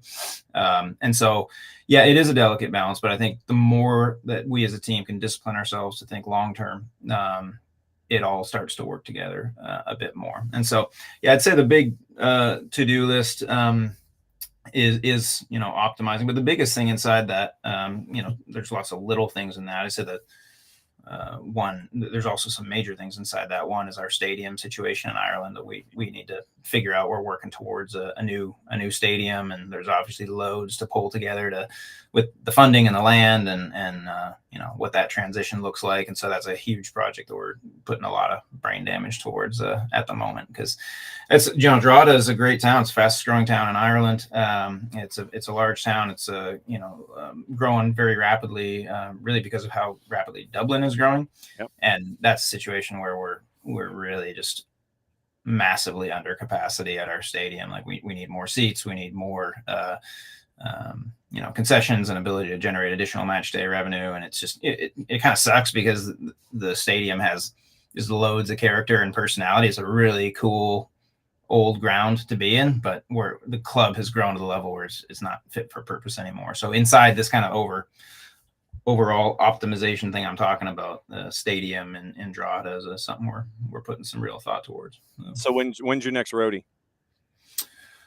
Tuesday. I'll go to Denmark, fly overnight Tuesday, and in Denmark for next week, and then we'll head to Walsall for a home game against Colchester on the Saturday. So, and then home on Sunday. So. Well, I cannot thank you enough for taking time out of your hyper busy schedule to break everything down so folks can get acquainted with what we know in pieces with our time that we've spent with Walsall and the time that we've spent with Drogheda.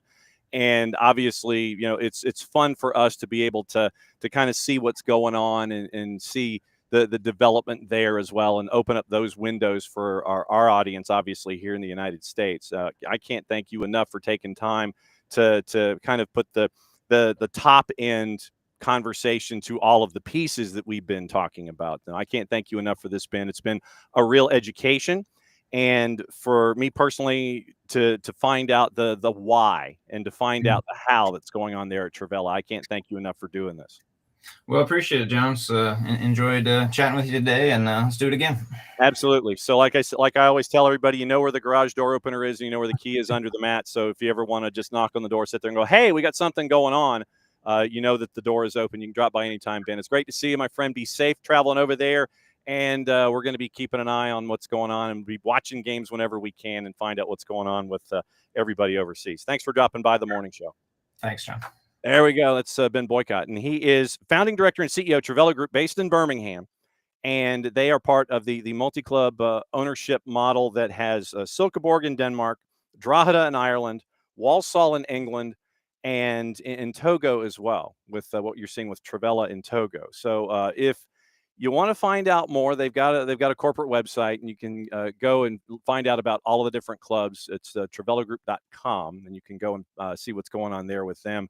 And like I said, it was great to be able to catch up with Ben, because I think we had to schedule this about a month ago because he's so busy and flying around all over the place. And like I said, he's like leaving, you know, to go overseas to see what's going on at Silkeborg, and then going to see what's up with Walsall and Colchester United. So yes, I am slightly jealous of that. And we got to find out when these, this is there are times where and Jason mentioned this in Soccer Over There last night.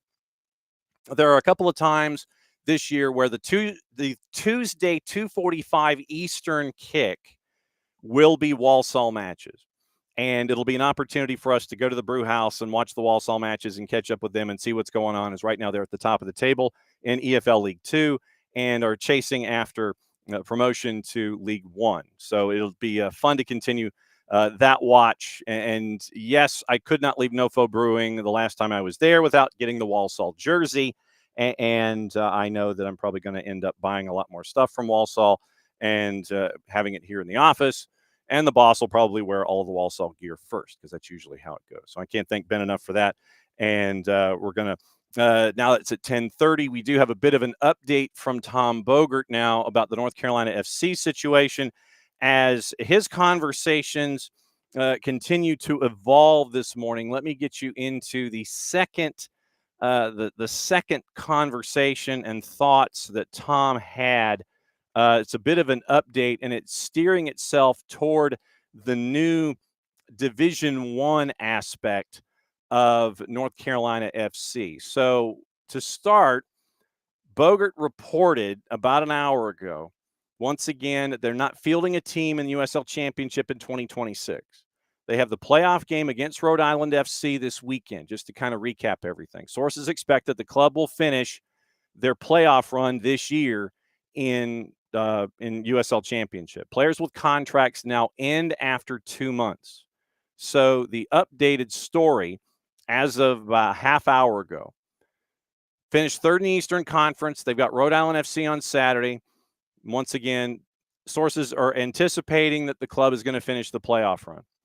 All players under contract released and can sign elsewhere once the playing time is done this season.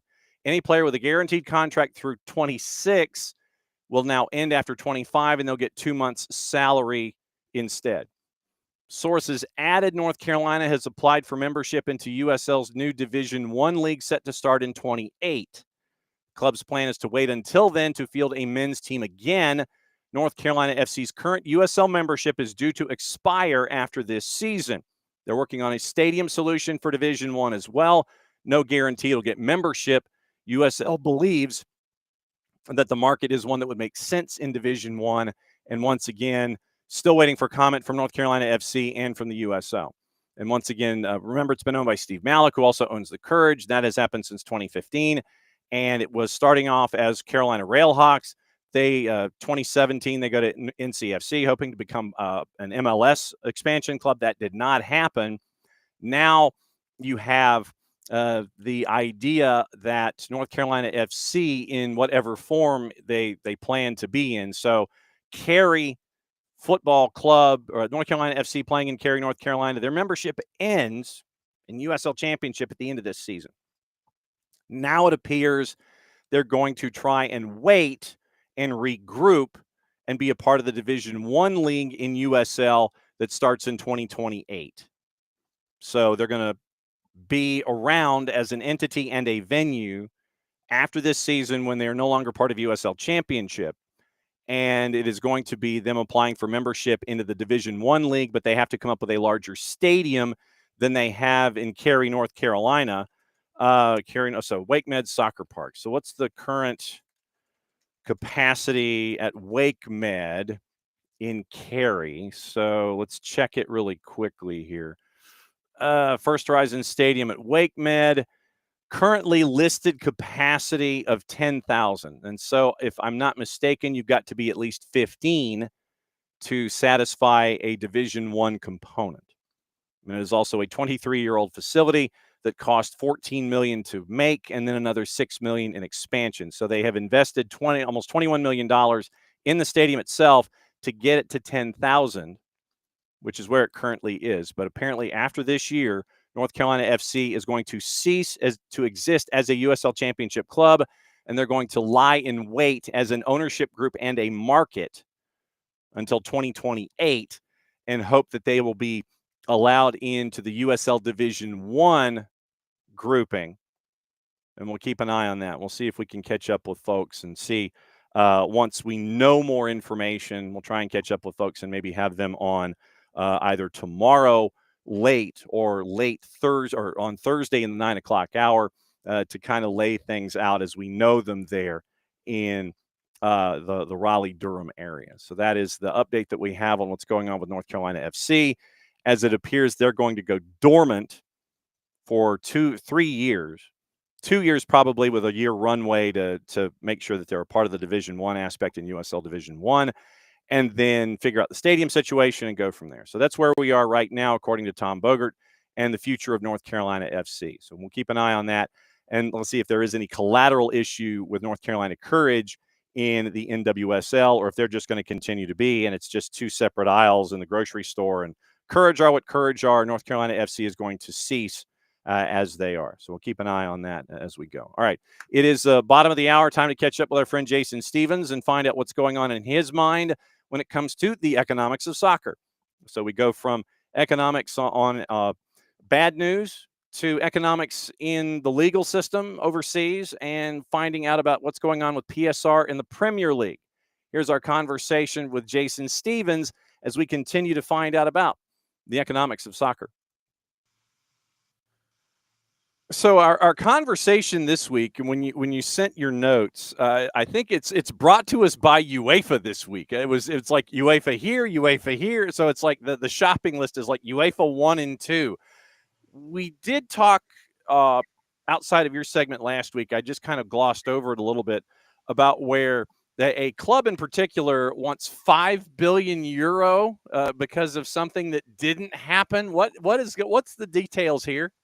Yeah, so look, we know that the much talked about Super League that was here in 2021, spearheaded by Real Madrid, Barcelona, and Juventus. A few deals have gone on in the last few weeks, months, which sort of saw Barcelona allegedly resign from A22, the sports management company behind the Super League. And Juventus pulled out a couple of months ago due to their financial crisis and due to be hit with some financial miscalculations again in January. It's not saying that there's a timely pullout from the Super League, but however, Real Madrid were left to stand alone. Now, obviously, in the Spanish courts, or I say obviously, Real Madrid have been still conducting affairs against UEFA, and the Spanish court upheld Real Madrid's recent ruling that UEFA has acted illegally by basically violating competition law, specifically Articles 101 and 102, which is a treaty on functioning of within the EU on controlling and dominating its abusive position. So anyway, it's alleged that Real Madrid are claiming around 3.4 billion in English pounds in lost revenues. And they're saying it's because they're the revenues that would have been generated if the Super League had officially been launched. So the court confirmed that there was a serious infringement of EU competition law by UEFA, and that has led the door to open. Now, this is also precedent as Google was actually fined 2.4 billion for similar competition law violation, breaches, etc. And this could be used as the benchmark. Now, what Real Madrid are also arguing was that last year in 2024 and throughout of 2025, that Real Madrid actually proposed some changes to the current Champions League format where they wanted to divide the 36 teams up into two groups of 18. One of them, Group 1, which contained the 6 champions of the top 6 leagues with the 12 best teams. And in Group 2 would be the remaining 18 teams. And then they would continue with the same 8 rounds, etc. But one of the reasons why UEFA have turned it down is because they have just basically, I think we've just seen them form a new joint venture with UEFA, ECA, stroke the new European governing body, as we touched upon it last week, but with Relevant Sports, right? And Relevant Sports now going to be controlling the media rights for all their European competitions and other competitions from 2027 to 2033. That also coincides with FIFA's new arrangement with DAZN, right? They somehow sponsored them £1 billion last year for the Club World Cup. And conveniently, now they're partnering up with FIFA Plus TV, and they're going to be relaunching a whole range of new services across the world, obviously to help Saudi Arabia promote their influence, etc., etc. So that's where we are at the moment. I won't put it past Real Madrid to succeed and to reach a compromise, with them being the only club, well, say unofficially still linked with the A22. And I say that lightly because I don't think any club has officially denounced itself on the registration company details of the A22, but we have seen that a number of clubs have publicly announced the verbal statement saying that they have come away from the Super League. But let's see. If Real Madrid are successful, I wonder how many other clubs might come out the woodwork and consider their position. Yeah, to your point, Relevant CEO Daniel Silman serving as exec chair of the new company, Relevant president and partner Boris Gartner serving as CEO, based in London, additional offices to follow New York, Miami, Doha, Qatar, Nyon, Switzerland, and Southeast Asia. They have recruited a dedicated leadership team, and this is from Sports Business Journal, for the new business that includes former team marketing manager, director of media rights Oliver Holland as chief media rights officer. Team marketing, where Holland spent 12 years, managed commercial rights for UEFA's men's competitions for 3 decades before losing the U.S. business to Relevant beginning this past season for the rights beginning 27 and 28. You have a former PGA Tour EVP is now CCO, former DAZN finance director as CFO, former F1 chief counsel as chief legal officer, a former Disney VP of communications as chief communications and marketing, former DAZN VP, SVP of people and reward, Georgie Cleve as chief people officer, former Heineken global sponsorship lead Benjamin Blanco as commercial strategy, partnerships, sponsorships, and licensing, and former DAZN EVP global head of rights Tom Burrows as director of strategy and partnership operations. Expected to begin the sales process for the next 2 commercial cycles each this summer. In the U.S., CBS, meaning Paramount, has the English language rights locked up through 29-30. Televisa, though, however, Spanish language only runs through 26-27. So that might be the next date on the calendar, at least when it comes to rights in this hemisphere, 26 and 27 for the Spanish rights. And don't forget, Relevant Sport is controlled by Stephen Ross, right? The owner of the Miami Dolphins, etc. So, he tried to launch the summer series with the Premier League over here. So he's got quite a dominant position anyway, and he has proved to be quite successful at what he does. So, I'm not surprised that sort of got in the way with the new proposals, i.e. from Real Madrid, etc. But it'll be interesting to see which direction this takes. Are they just looking for some healthy compensation, or is there some serious movement to restructure the Champions League even further? Now, my sources suggest that there is a little bit of that they're happy with the Champions League format. No one's denying that, but they are liking the fact that there could be more games. So I wouldn't be surprised if another 2 games get added to this competition in the next couple of years. I would say, though, by 2029, I think that's when we'll see it. Nothing like adding more games and more revenue, stuff that you can pull apart to the side and sit there and say, well, hey, if you want to bid on this first premiere of the cycle, hey, this is a separate deal if you want the kickoff. Exactly. All of the splintering of the games to come up with added revenue and added ideas. You got the new what we have in here, the Super Cup type thing where you've got the winners of the Champions League versus Europa League winners over in UEFA. That's going to be expanded to 4 teams where we're going to see both finalists of the Champions League, Conference League, Europa League, and play a 14 tournament somewhere over in America come 2029.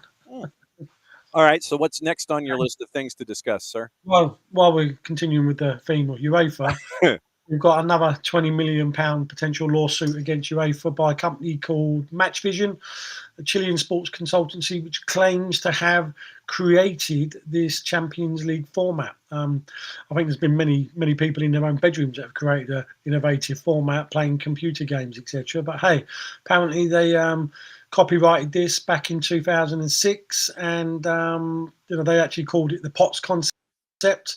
And now they're seeking £20 million in damages. And this is expected to go to Switzerland court and is on, actually now, and we're probably going to receive a judgment come February, March time next year. Interesting. That it doesn't seem like it's the most unique format that's out there, but somebody had claimed to, I suppose somebody had to create it, right? So the fact they had the foresight to patent it, to copyright it, that deserves kudos in its own right. Yep. The Athletic has its Matchvision's case transferred to a court in Lausanne, Switzerland, where UEFA is based. They have not yet, as of the end of the month, been formally notified of the action, but once it is, UEFA gets 20 business days to respond. So basically a month of actual calendar. And so there's a connection with the ESL cases that it was that breakaway threat in 21, where you had the revamp, Swiss model, all those kinds of things, the POTS concept. Chile in 2006, and it also claims they presented the idea to UEFA in 2013. I mean, literally, this sounds to me, this legitimately sounds to me like, if you come up with if you collaborate on a song or something like that, and you claim to be the writer of the tune, and the person that might have gotten the lyrics sits there, and they take the lyrics and they turn it into this really successful song. You've got to figure out, okay, I have to prove that I was the one that wrote the song in the first place. That's what it sounds like to me here. Yeah, I suppose that's why we have copyright law, right? So somebody has probably logged this somewhere back in 2006, and if there's some evidence that this is identical, I mean, it's got to be identical, right? You can't just take a piece of this competition and claim it's yours, because it's got the underbelly of pretty much every competition format that's ever been, So I'm not too sure how successful it's going to be. But again, some copyright, there may be something there, so maybe they won't get the full compensation. But who's to say that doing this might not get them £1 million, which is more than what they probably would have got. Match Vision's claim is exactly for €20,005,551, and the gentleman who is coming forward with the suit, he wants €200,000 personally, also asking for interest on the sums for last year, this year, next year. And so they're anticipating that UEFA is not going to just kind of sit there and say, well, yeah, we'll go ahead. No, this one looks like this one might be headed to the courts for a while. That's my gut. I would, if I was UEFA, I'd change the format. Not massively, but just tweak it, right? And then, you can just, if there is to be a case, then you only have to pay out in 2 years rather than 5, 10 years or lifetime. So I'm not too sure where that's going to go, though. But let's see. Either way, it's going to dent the purse, and no doubt the people that will miss out will be the foundation arm of UEFA, FIFA, etc. That's where they take the money from. Premier League, and you had mentioned to me that there might be some changes coming to the rules of engagement when it comes to PSR, profit and sustainability. What are you hearing there? Yeah, so actually this next week or so, we're going to see the Premier League and its voting members. For those that don't know, the members of the Premier League are its 20 owners, and we need 14 votes to change anything. And there's 2 financial models being proposed. One of them has got a lot of support, the other one hasn't. But the first one that's got the support is what we call SCR, the squad cost ratio, which basically is going to limit spending to 85% of the club's total revenue, which they can allocate on wages, transfers, agent fees, etc., etc. Now, at the moment, it's we've got this 105. We've got PSR, which means that owners can lose 105 million over 3 years, providing the owners guarantee 90 million, 30 million a year, so they can attribute 15 million loss against the club. But in this one, basically, it's a similar concept to UEFA, where UEFA, for those clubs that are in UEFA competition, which is currently 9 in the Premier League, they have to conform to 70% of their ratio. Well, this allows clubs to spend a little bit more. The idea is it's supposed to try and breed a little bit more competitive balance within the Premier League, but the problem is with this, it's still, when the bigger clubs are generating 600 to 700 million and you're allowed to spend 85% of that on your squad.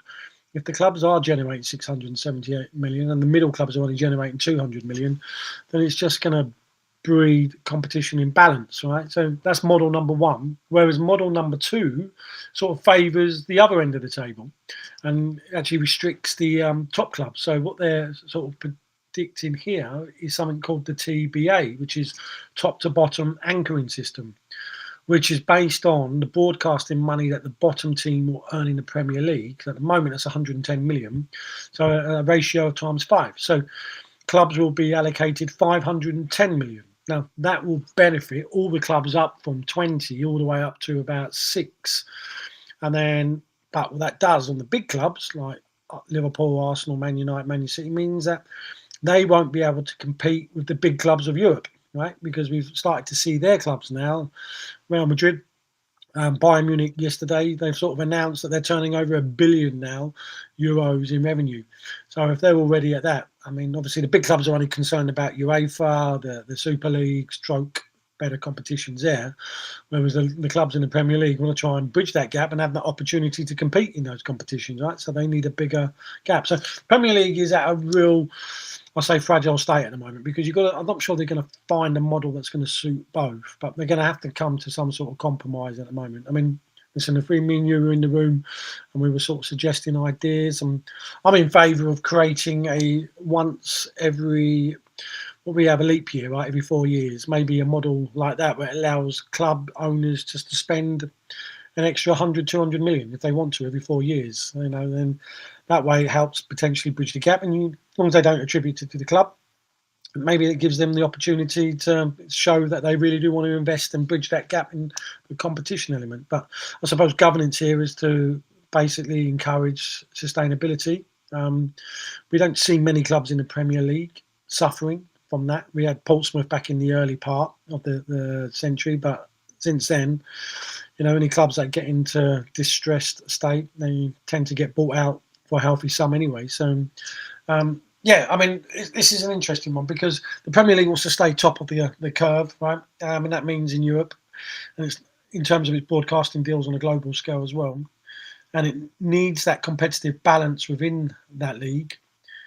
Yes, you've got 6 clubs that are competitive financially, but the others are not. So how do they bridge that gap? And that's, every league's got that challenge. I get that, but yeah, you're trying to make a model which is, I mean, look, the bottom line is as well, John, if you think about it, I mean, the Premier League is the golden circle to pretty much Europeans' ecosystem financial model for the next year, right? Because without their £3 billion that they spend on average every year now in the transfer market, the European ecosystem needs the Premier League to be competitive in that area. So, they've got to try and find, I suppose, a system there. Otherwise, the rest of Europe could suffer more than the Premier League clubs, And, well, then let me play devil's advocate here a little bit, where you have those big 6. But then you have a situation like we have at Bournemouth, where Bournemouth in their scouting system has found those diamonds in the rough, those undervalued players that they bring in under Andoni Iraola, and then they're there for a year or two, and then they get to sell them on for massive amounts to other clubs. You pretty much can look at Kirkesh as a recent example, and that Semenyo will be an example coming up in a couple of years. So is there any thought to individual responsibility, regardless of where, whether it's the an SCR, the squad cost ratio, or the TBA? If you're not in that top 6, to just sit there and go, well, then scout better, Yeah, but the other side is, the other side of that coin, John, is that, yes, you can credit Bournemouth, Brentford and Brighton, we call them the 3 Bs, right, for their innovative statistical models that they've got for transfer. And that definitely is part of their revenue generation model. But at the same time, these clubs are having to sell these assets, right, because they've got to try and bridge that gap. So on one hand, it's a real slow catch-up, right, because they produce these talents and then they can't keep them, because they've got to sell them in order to bridge that gap. So they're moving them on. And, we've seen with Brighton that Chelsea tend to favour Brighton players in recent years. And, Bournemouth, yes, they've started to sell. Brentford have been doing this for a few years as well. So, yeah, we applaud that innovation. But surely, if we want to make the league competitive, these clubs have got to keep hold of those players, and then to see, what they could actually do if given 2 or 3 years together, how much they can develop that cohesion on the pitch to be competitive. So, yeah, but I get it. That is part of football, and it has been part of football for the last 100 years. There is a pecking order, whether we like it or not. And if Real Madrid come knocking on your door for your player, then yeah, you're going to be, you're going to have to succumb to it. As we all have over the last few years. So it's a hard one, isn't it? But unless you operate, maybe there's something in the MLS, right, where they've got this budget restrictions, etc. But I mean, the problem is, we propose those salary caps over here, and then the players are going to take you to court anyway because they want to earn their maximum call. So clubs one way. Restraint of trade, absolutely. That was going to be the lawsuit. You mentioned sustainability of clubs and such, and keeping yourself afloat. Circling back to Sheffield Wednesday, mentioned on Monday's show, where Mike Ashley is looking maybe to kick the tires on Sheffield. Basically, he gave, and what you have to do in this 28-day window that we've been discussing is you have to have proof of funds to Begbie's trainer and sit there, and then they can sit there and sign off on you. And so Ashley's like, well, tell you what, I'll do 10 million when they're kind of looking for 50. This kind of seems like this is something that's right up, Ashley's alley, where you sit there and you want to offer pennies on the dollar, try to get something, and then maybe have it for a couple of years and flip it. How serious do we take somebody like a Mike Ashley, where it's like, yeah, I'll offer you 10 when you're looking for something bigger? Well, we know what Mike does. I mean, I don't know him personally, but we know what he does. He buys distressed assets, right? He knows a potential value opportunity. So if he's going to try and get it for as cheap as chips, then we know what he's going to do. He's going to run it financially sustainable. He's not really going to invest in it. The problem with Mike Ashley was that, Sheffield Wednesday needs investment in the training ground, it needs investment in the stadium, and it needs investment in the squad. If he wants to get maximum value on that, he's going to have to upgrade all of those facilities, and that's going to take a little bit more than the 10 million that he's proposing. Now, it may be that the 10 million is the bargain price, and then he's got a plan set out for stadium and renovation and training and squad, etc. Or it might be that he's just chancing his arm. But our understanding is that there's 4 or 5, real serious bidders in there. And we know that John Textor's offered 40 million. So, Mike Ashley is going to up his game a little bit there.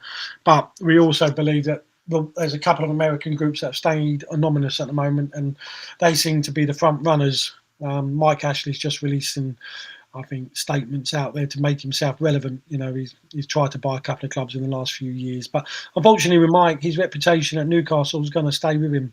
I don't think that's going to go away. Listen, I appreciate Sheffield Wednesday fans will go, look, listen, we'll take a Mike Ashley over the current owner. But the reality is Sheffield Wednesday is a good asset. Somebody will buy it, someone will invest in it, and someone will turn that back around again. So, the fans have got to be a little bit patient, and they're in a good position now in the sense of, it's up for sale, and it's going to have new owners by the end of the year. What else are you keeping your eye on in the next 7 days before we reconvene? Well, I think, like they said, the big one is we're expecting the Manchester City case to, obviously that's been due to come out for the last year, right? But they are, the news is sort of murmuring towards an outcome coming in the next few weeks. That's going to probably align with the PSR stroke squad cost rules, whatever goes into that way. And then once that takes off, we're probably going to see, a new wave of investment in multi-club models again. I'm hearing, yes, Liverpool, this, that, but Arsenal are also tinkering now with a second club. So, yeah, I've just had a couple of sources say that conversations are underway, but, it's all NDA at the moment. They don't want to keep it quiet, but hopefully in the next couple of weeks, maybe this time next week, we'll have a bit more murmurings on that. The good news is, since our Mafia story last week, I haven't found a horse's head next to me yet. So maybe because I'm moving around in all these hotels, they can't keep up with me. There you go. Absolutely. And yeah, so we'll keep an eye on Cronky Sports and Entertainment. Absolutely. As always, my friend, it's great to see you. Thanks for the intel as we continue to pursue the economics of sports and multi-club ownership and all of the things that makes the world go around that we need to find out about. As always, my friend, great to see you. We'll catch up with you again next week. Yeah, appreciate it, John. Thank you. That's our friend Jason Stevens, the football consultant, and getting to find out what's going on in and around the planet with Jason is always an absolute treat when it comes to finding out about what's going on in and around. You hit the button. It's just, I hit a button and I'm sitting here thinking, okay, yeah, that's going to work. No, I'm just going to maximize it. There we go. All right, fine. All right, so that's where we are. And as always, it's great to catch up with Jason and everybody overseas to find out how things are over there every single week when it comes to the economics of soccer. And they're fun conversations to have, and we are incredibly blessed. That's not what I hit. That is not what I hit, people. I did not do that. So it's me and buttons. Nothing like trying to hit buttons. All right. So as always, it's great to find out what's going on in Jason's mind. Thank you, W1G. I know, Derek. It's me and buttons. It's just one of those things. So we always try to wrap up or have Jason Stevens to kind of wrap things up from a guest perspective on Tuesdays, and we'll be catching up with him again next week. All right. So what do we need to know? Today is Champions League, and we got the U17s going on right now. Venezuela, about 2 minutes ago in Qatar, hit just an absolute rocket from an acute angle. They now lead England by the score of 1-0 on the Big 55. Other scores this morning, Switzerland over Ivory Coast 4-1. Brazil put 7 on Honduras. South Korea 2-1 over Mexico. Egypt 4-1 over Haiti. Germany in the 55th is leading Colombia by the score of 1-0. That one is on Universo. Venezuela is once again scored just now against England. It's 1-0 in Group E. And then it is Korea, DPR, and El Salvador. They are goalless in the 12th. Indonesia with a quick goal on Zambia in the 12th. They lead that one 1-0. Once again, remember the U.S. start their run tomorrow morning, 10:15 in Group I against Burkina Faso. That is on FS2 Universo and Peacock. And so once again, just to remind you as to who is on that U17 roster for the United States, there are some names that are familiar, and so it's been fun to see names that that are a part of the process when it comes to the U17 World Cup, and so it's going to be the first time tomorrow, 10:15, that it is going to be available for all of us to keep an eye on what's going on. The men's national team once again. In net, Jack Courtcamp, who you know from Sporting Kansas City.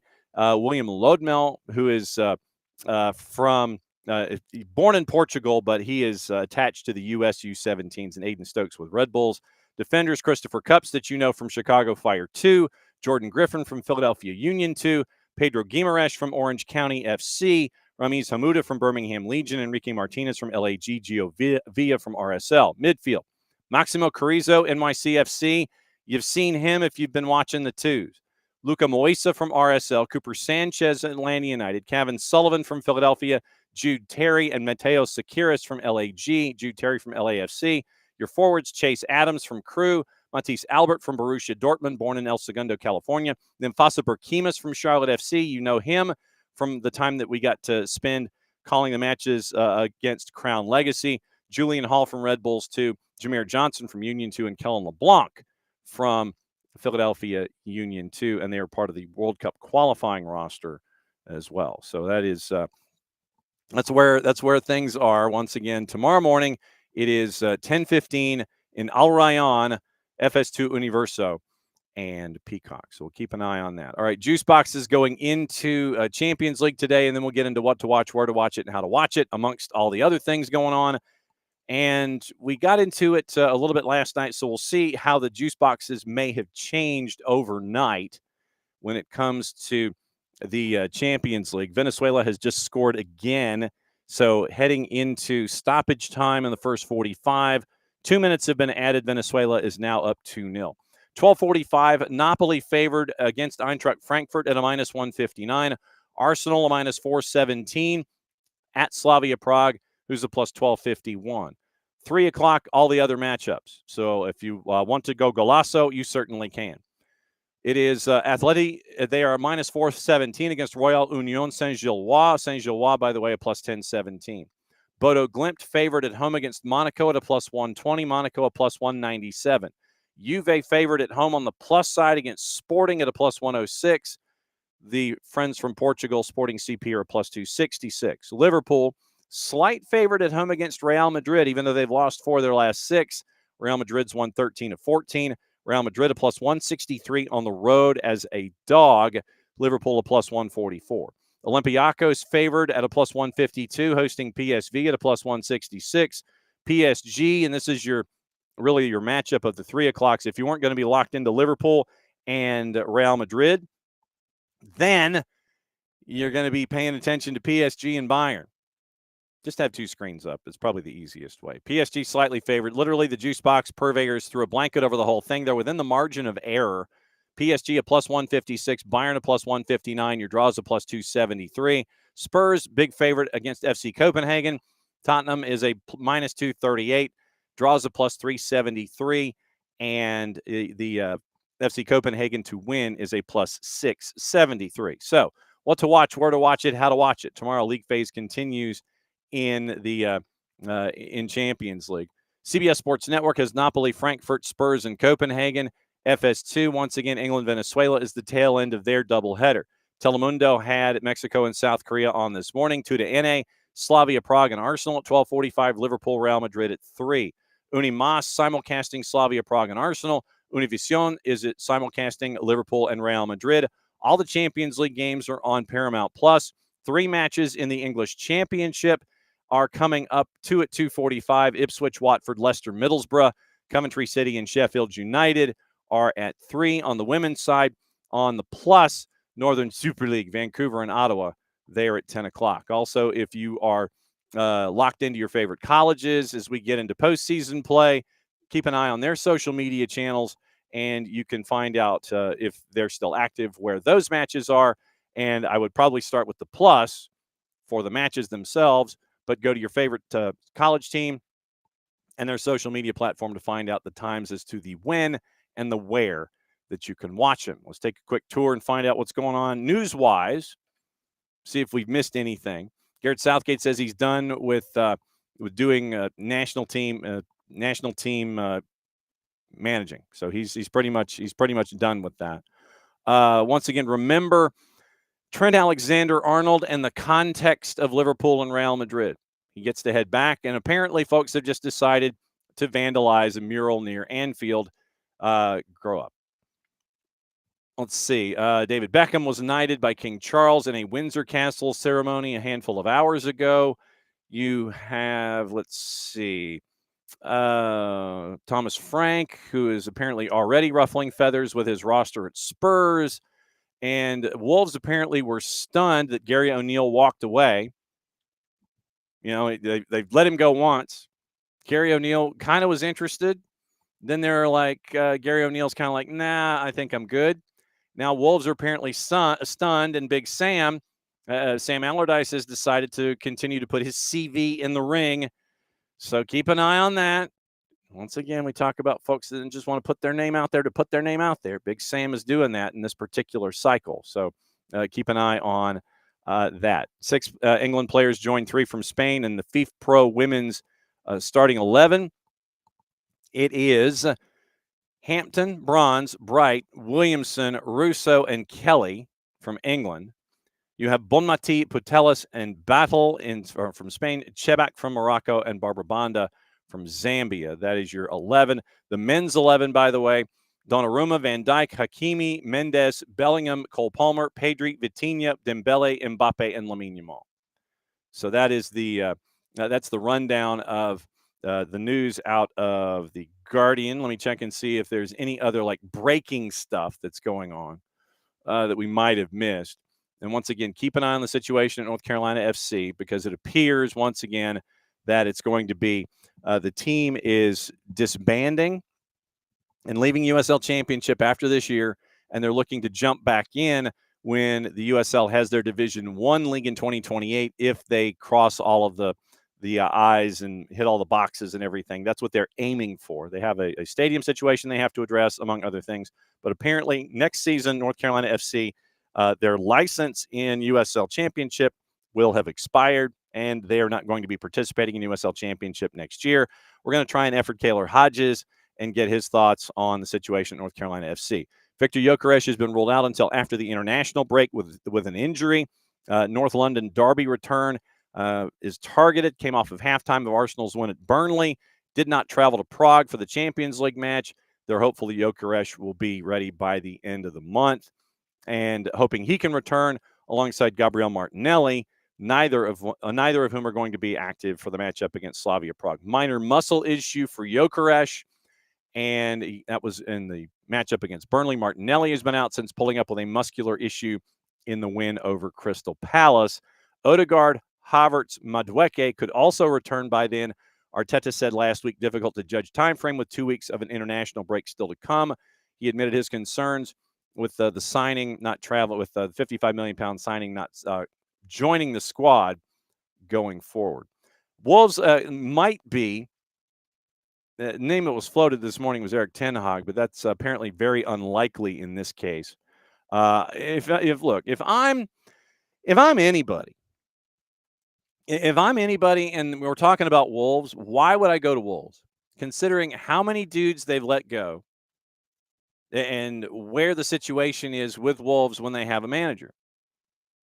You sign Vitor Pereira to a 3-year extension But then, 45 days into the season, he's out.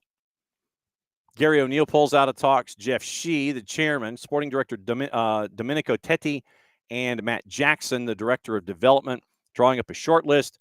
Influence of super agent Jorge Mendez remains in the background. Pereira was his client. It didn't work out. Rob Edwards Wolves are interested, appeared to distance himself from leaving Middlesbrough to take the job on Monday. One game to get through before the international break, and so they can kind of kick the tires on folks. But honestly, if I'm out there, I ain't touching Wolves with a 10-foot pole. Not happening.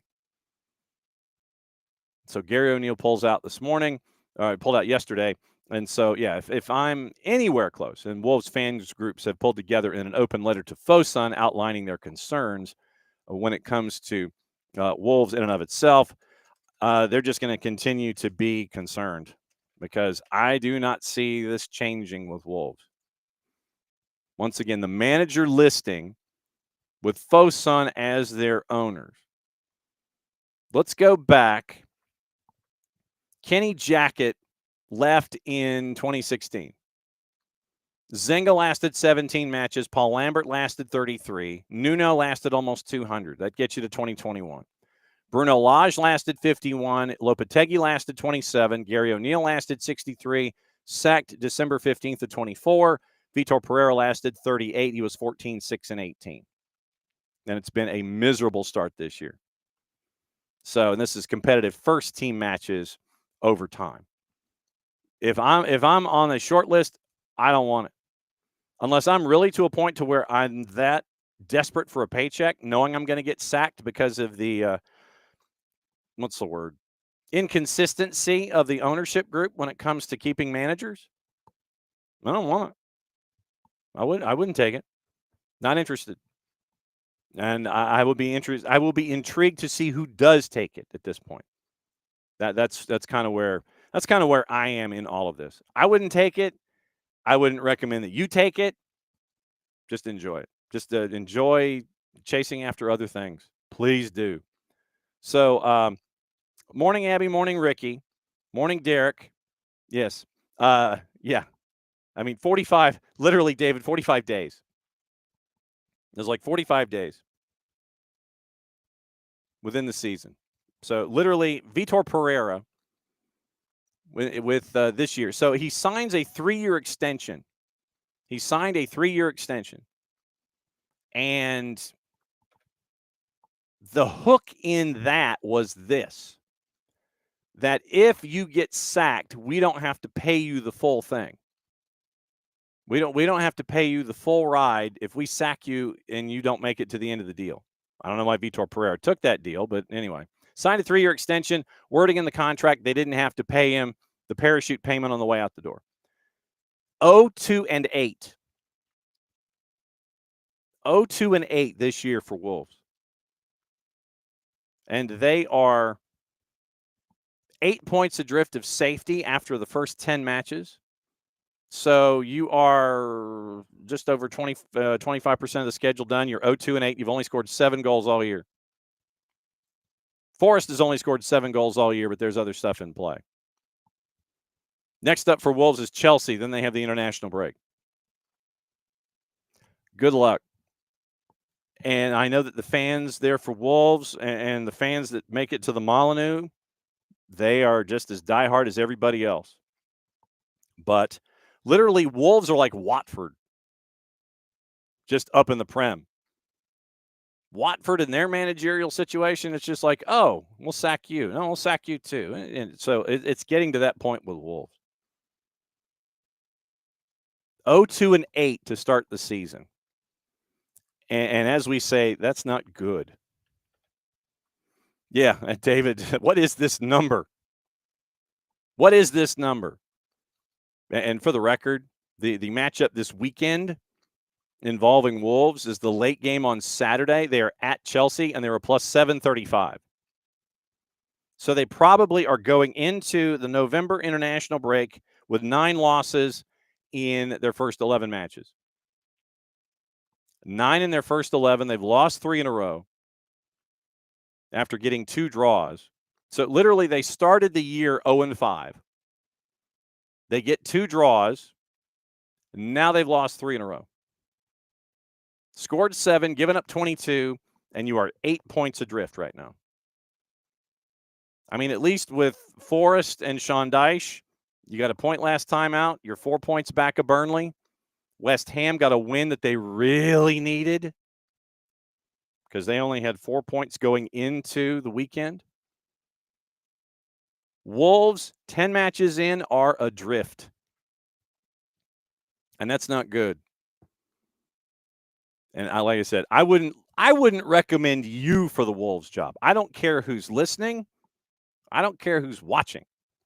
I wouldn't recommend you for the Wolves gig. Would not. That's your PSA for the morning. So Champions League all day, all afternoon, starting at 12:45. 12:45 and 3. Group stage continues there. 3 o'clock, you'll probably have Golasso someplace that you'll have to use as a whip around function. If you missed soccer over there last night, go back and listen to it. And it was a conversation that got derailed when we were talking about Marcus Rashford, and I tried to compare it to ham and pineapple on a pizza. So you've got that activity today as well. Keeping an eye on the U17s. And once again, tomorrow morning, 10:15, and hour number 2 will be when we're keeping an eye on that in depth. Tomorrow, once again, Tyler joining us at 9:15. Hopefully Dylan Butler joining us at 10. And we'll try to have some insight on the North Carolina FC situation. That would be in the 10:30 segment. And so we'll keep an eye on that. Chris Doran joining us in hour number 1 on Thursday, the play-by-play voice of the Columbus Crew. Nino and Nico in the Power Hour on Thursday. Friday, we get you ready for match days 3. It is Lucas Panzica for 104.5 The Zone in Nashville, and he'll be on at 9:05, efforting our friends from Beyond Goals Mentoring. We'll see who visits from Major League Soccer and Apple TV at 10. And then at 10:30, it is Will Pelagic, play-by-play voice for Charlotte, hopping on to preview Charlotte and NYC's match day 3. Also, once again, we're catching up with Kate Ward on Thursday afternoon as they get ready to chase after yet another gold medal for the deaf national team, and she's hanging up her boots. She and 2 of her teammates and both coaches, they are hanging up their boots after this tournament. So it is a last dance, and we'll catch up with Kate and find out what it's going to be like with this last camp and all these lasts as they chase after yet another title for the U.S. national team. That's another go-round of SDH AM. Thanks for dropping by. Thanks to Jason Stevens. Thanks to the Trivela Group's founding director and CEO, Ben Boycott. Thanks to Max Anderson from Chicago Fire and WLS, and thanks to Kacey White. It was a full show today. A lot of information. We're following the North Carolina FC situation. We'll keep you posted on that, and we'll have that tomorrow with Champions League and get you ready for all the other things down the line. So it's another go-round of SDH AM back in a little less than 22 at 9:05 a.m. Eastern Time in your midweek for a Wall Pass Wednesday where things traditionally go off the rails. What else is new? For everybody here, to all of you out there, thanks for dropping by. Mucha plati, all played safe. And it's the end of the show. Now I get to play this, and we'll see if it plays from the beginning.